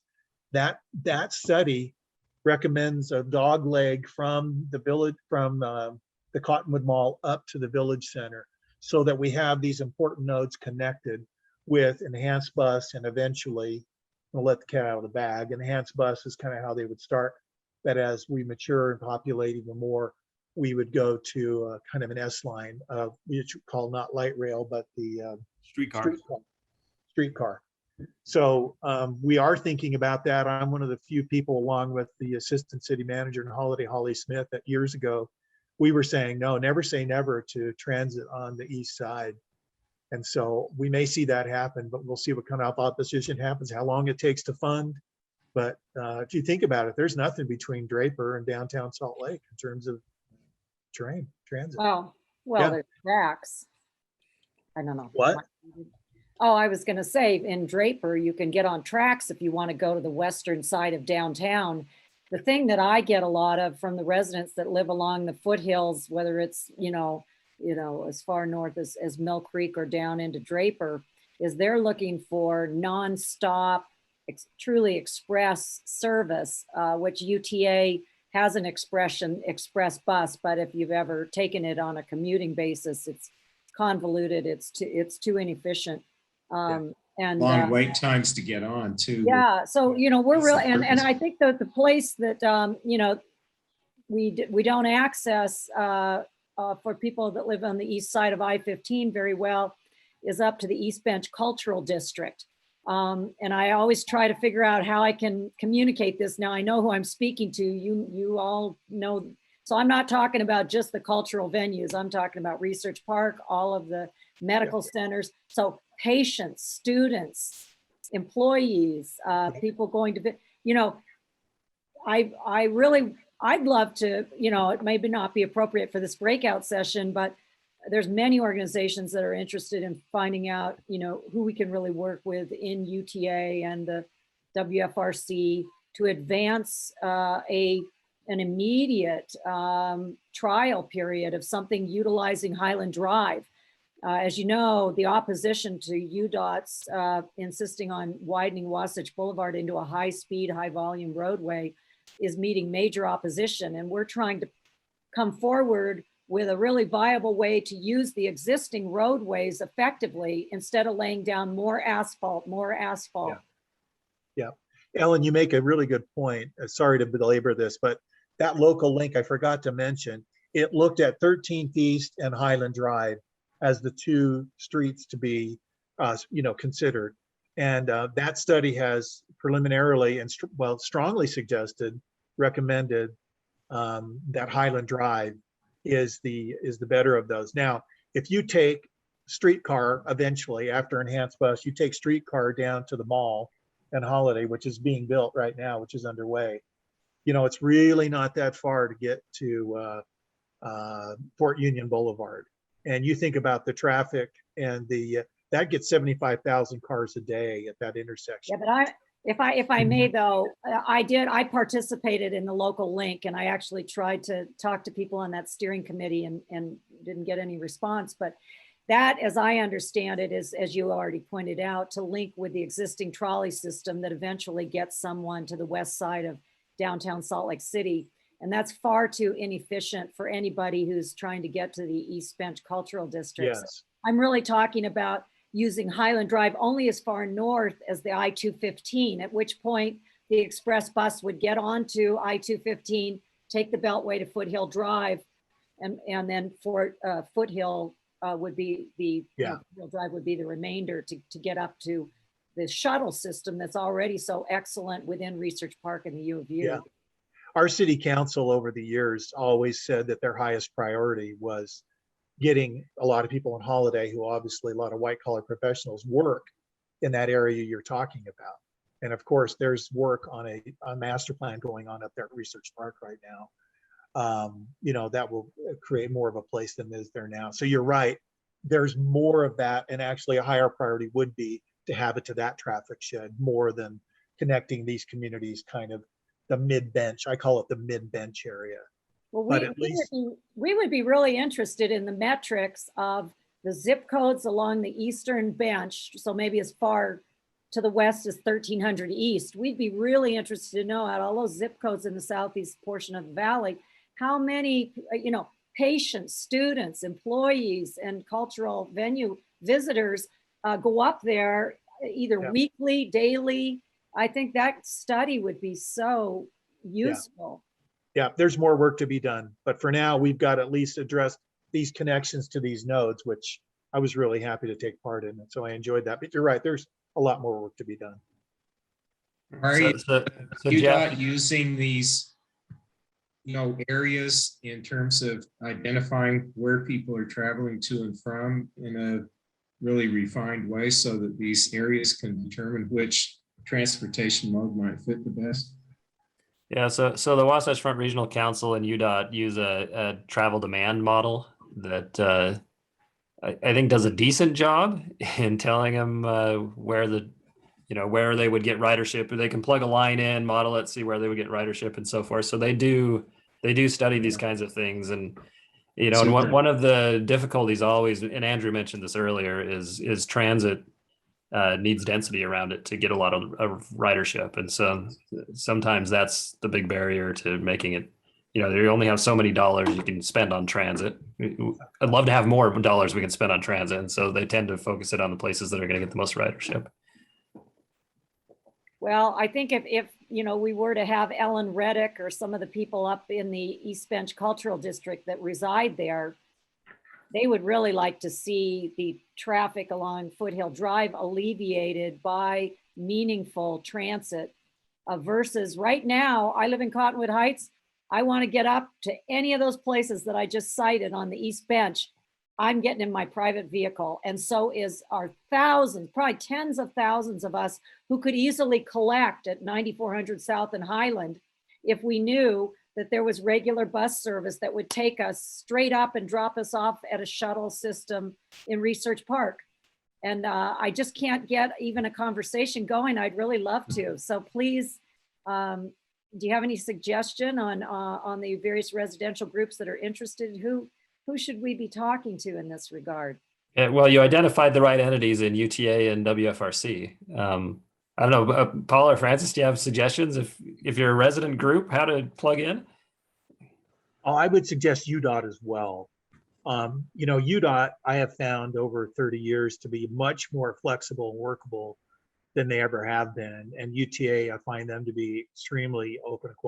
I know some of these agencies really get criticism, but I tell you what, the relationships have gotten better between all of these groups over the years. But yeah, I would recommend. We've had, Save Not Pave has had private meetings with UDOT management, UTA management, and WFRC management. And we've not been able to identify the people. I know Laura Hansen had been my contact before she went to the governor's office, and at UDOT, Terry Newell, and at WFRC, we met with Andrew Gruber, Ned Hacker, Johnner. Thank you, Johnner. Yeah, those are the right people. They are. Perhaps we just need to, make it more of a quarterly effort. I more was looking for specific contacts at any of those organizations. If you have any suggestions. Those are the ones I would point you to. Maybe one suggestion too is if you can get some elected officials, city council members and so on. That's just what I was going to say. We're working on that. We're working on that. I would add that it's, as a planner, I don't love it when people do this, but also go right to the top. I think, you'll find Carlton Christensen, for example, very willing to talk to you. The legislative leadership would be very willing to talk to you, and you'd be surprised about how few people do that. And so that's an opportunity to build a relationship at those levels too.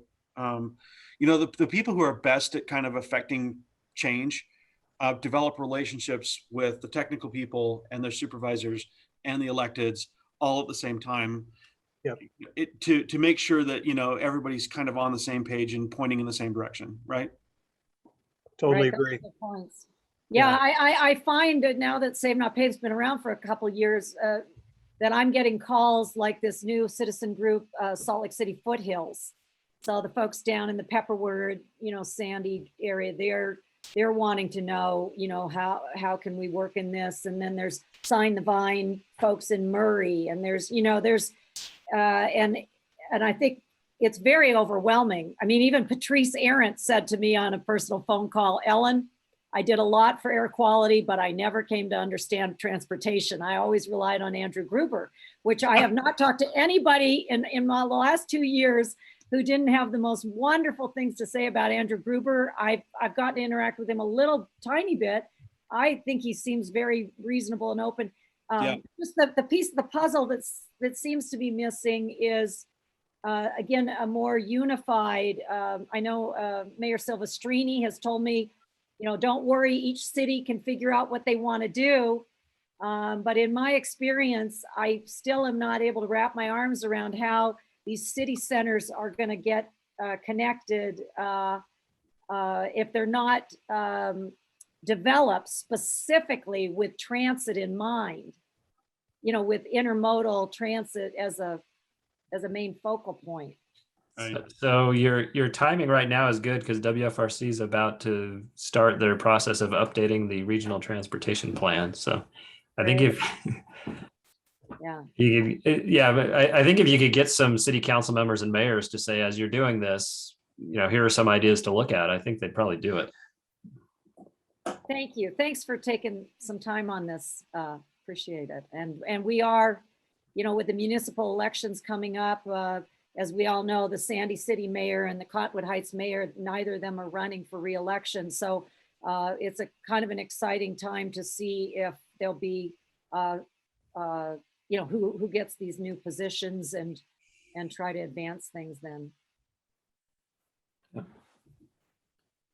Sorry, I had to step away for a second. Welcome back. So I wanted to go back to Jeff's question. Jeff was talking a little bit about kind of the pricing incentives to motivate people to drive versus not drive, which I thought was an interesting question. I think in the past in Utah, we've wanted to have driving be very convenient and free. At the same time, we're trying to make the non-driving modes more convenient. I'm starting to see a little bit of a shift in that. There's more talk, for example, about reducing or eliminating the fares on public transportation, and more talk about the cost of free parking and those kinds of things. And I don't know if Paul or Francis, you have any thoughts about that? Well, I tell you what, I know Francis probably has similar feelings to me, but I tell you, if you want to mess up a good thing in your downtown mixed use area, just over park it. Right. We have to create, and I was on a panel a couple years ago with the real guru of from UCLA about parking and the high cost of free public parking. In Holiday, we rejected the idea of paid parking, having to do the meters and stuff like that. But I think that time is coming where eventually there needs to be some kind, as it becomes more developed and more popular, where cities need to look at a way for making that public infrastructure pay for itself.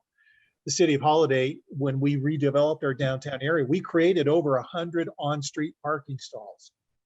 And we did a parking study. We found that there were 1,100 parking stalls in about a 25, 30 acre area. People said there's not enough parking. And we said, are you kidding me?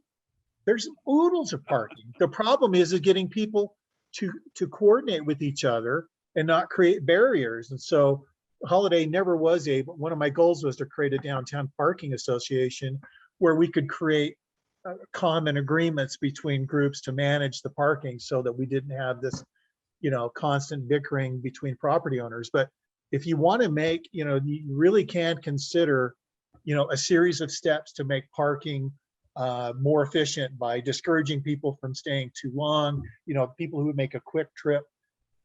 But you also want to have a balance. You want to have stickiness in your downtown area. You want people to come down to your downtown area and stay and relax and visit. So it's a delicate balance, but a lot of cities are not taking advantage of that public infrastructure by collecting anything back from it. Sure. And we've spent a lot of money in Holiday creating those stalls. Mm-hmm. Well, to your point, the just in the news in the last month has been a new 900 parking stall, parking garage to go in at 600 South and 500 West. And then on the East Bench, I believe it's well over 1,000 stall new parking lot going in there. So it's discouraging that in our own capital city, which should be the model, the city on the hill, they're continuing to add these huge parking garages, as we know UDOT wants to do at the mouth of Little Cottonwood Canyon. Yeah. I mean, this is a travesty to many of us who say, wait a minute, we hear air quality is so important and all these things, and yet we continue on the seemingly, other than the city center idea, it's rare that I, as a citizen, am seeing this meaningful conversion. Do you have anything about lower fares or taking away the transit fares in an experimental way to launch transit forward? I think the experiment in Utah has been the bus rapid transit line through Provo and Orem. They do not have fares on that right now, and the ridership has been tremendous. I think it's getting something like 12,000 riders a day, or it was before COVID hit, which decimated transit everywhere. But do you foresee any experiments in Salt Lake County coming up?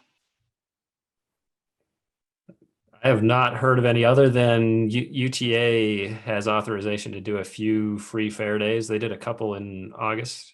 They're trying to use them on bad air quality days.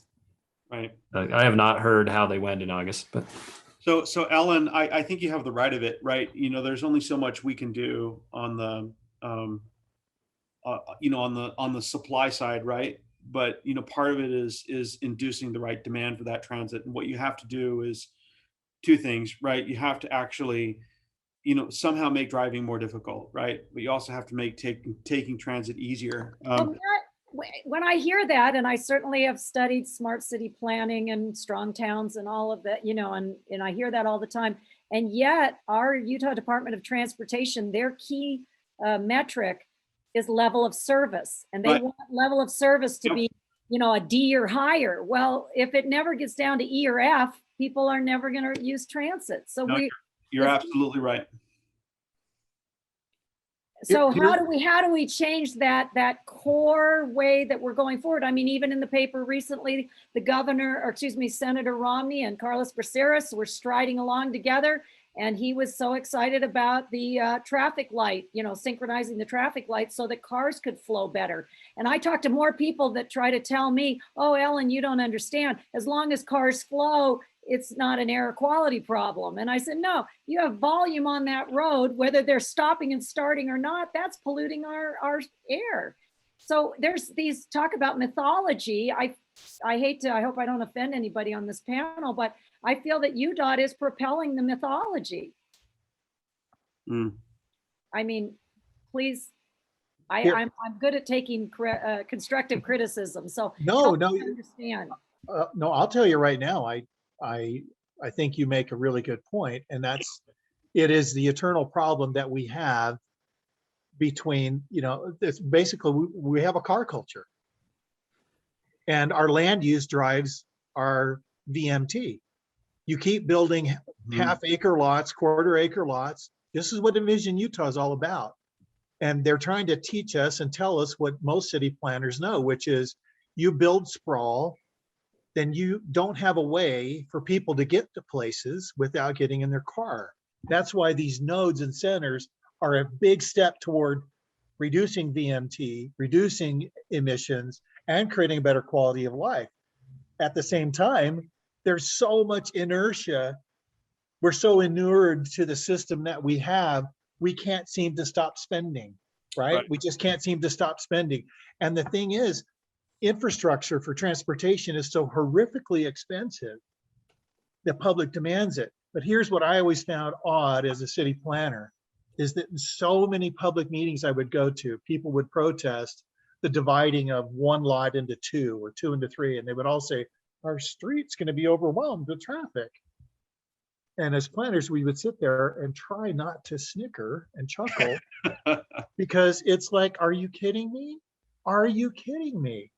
Even a really busy residential street is unoccupied by cars for a vast majority of the time. The parking lots that we build around the country are virtually, even on they're built for the worst case scenario. And yet the public and so many people keep building things wrong. And that's why Envision Utah, what they're doing is so important.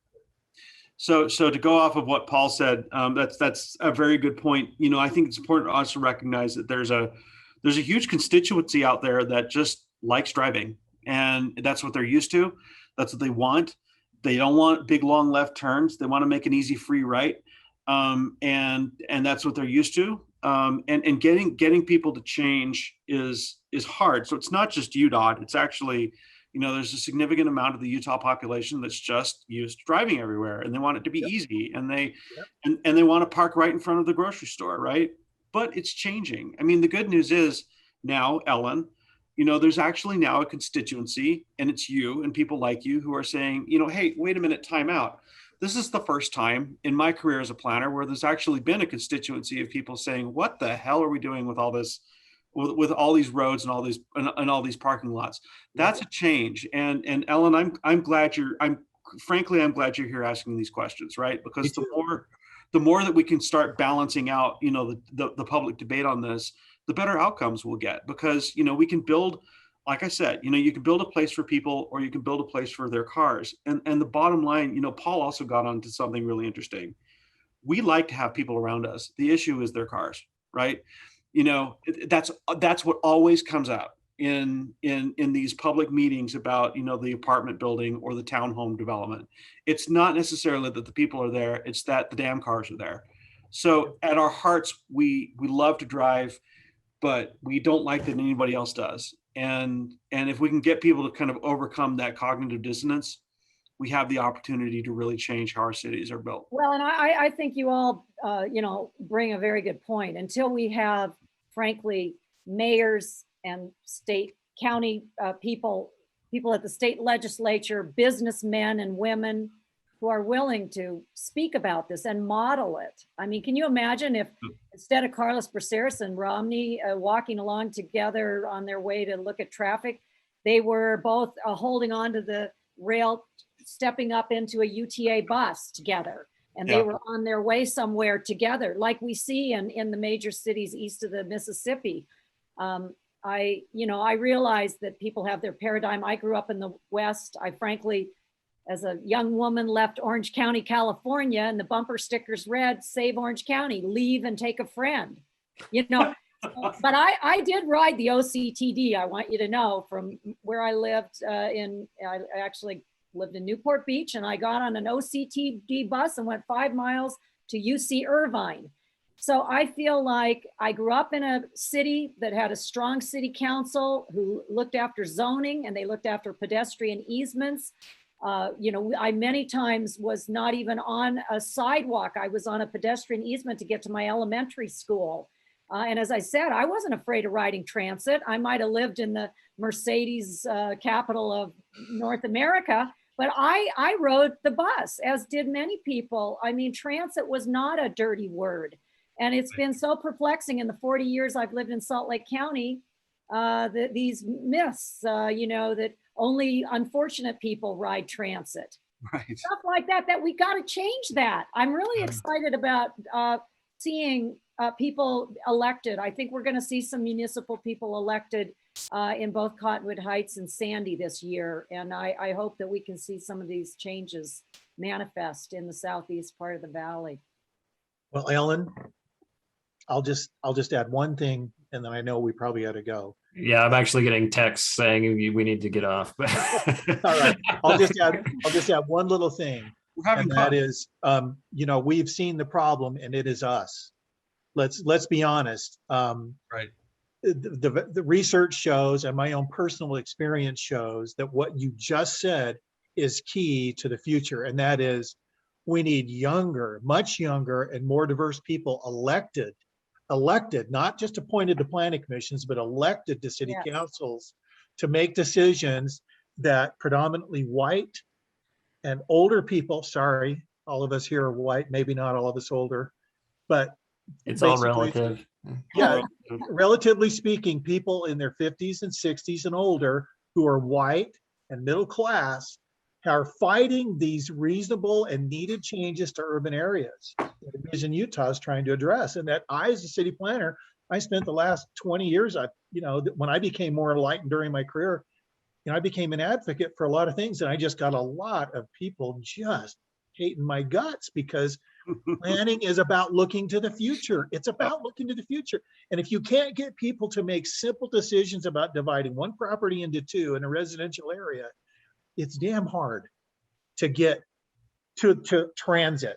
I mean, right. We can't add one lot to a street. Well, it would sure be great. And maybe this is something to talk to Carlton Christensen about, is maybe the very first thing that needs to happen is have, children. I know there's student packages or student discounts, but, get the elementary school children riding buses and experiencing the joy of getting on their bicycle to ride to school. If we don't get them in, like I said, it happened for me in elementary school. Right. And if we don't get young children to embrace some of this, I've given up on most of the parents, certainly people in my generation, but yeah. Well, thank you again. All right. Well, thanks everybody. Sorry, it's a great day. Good stuff. Thanks, guys. Yeah, thank you. So much.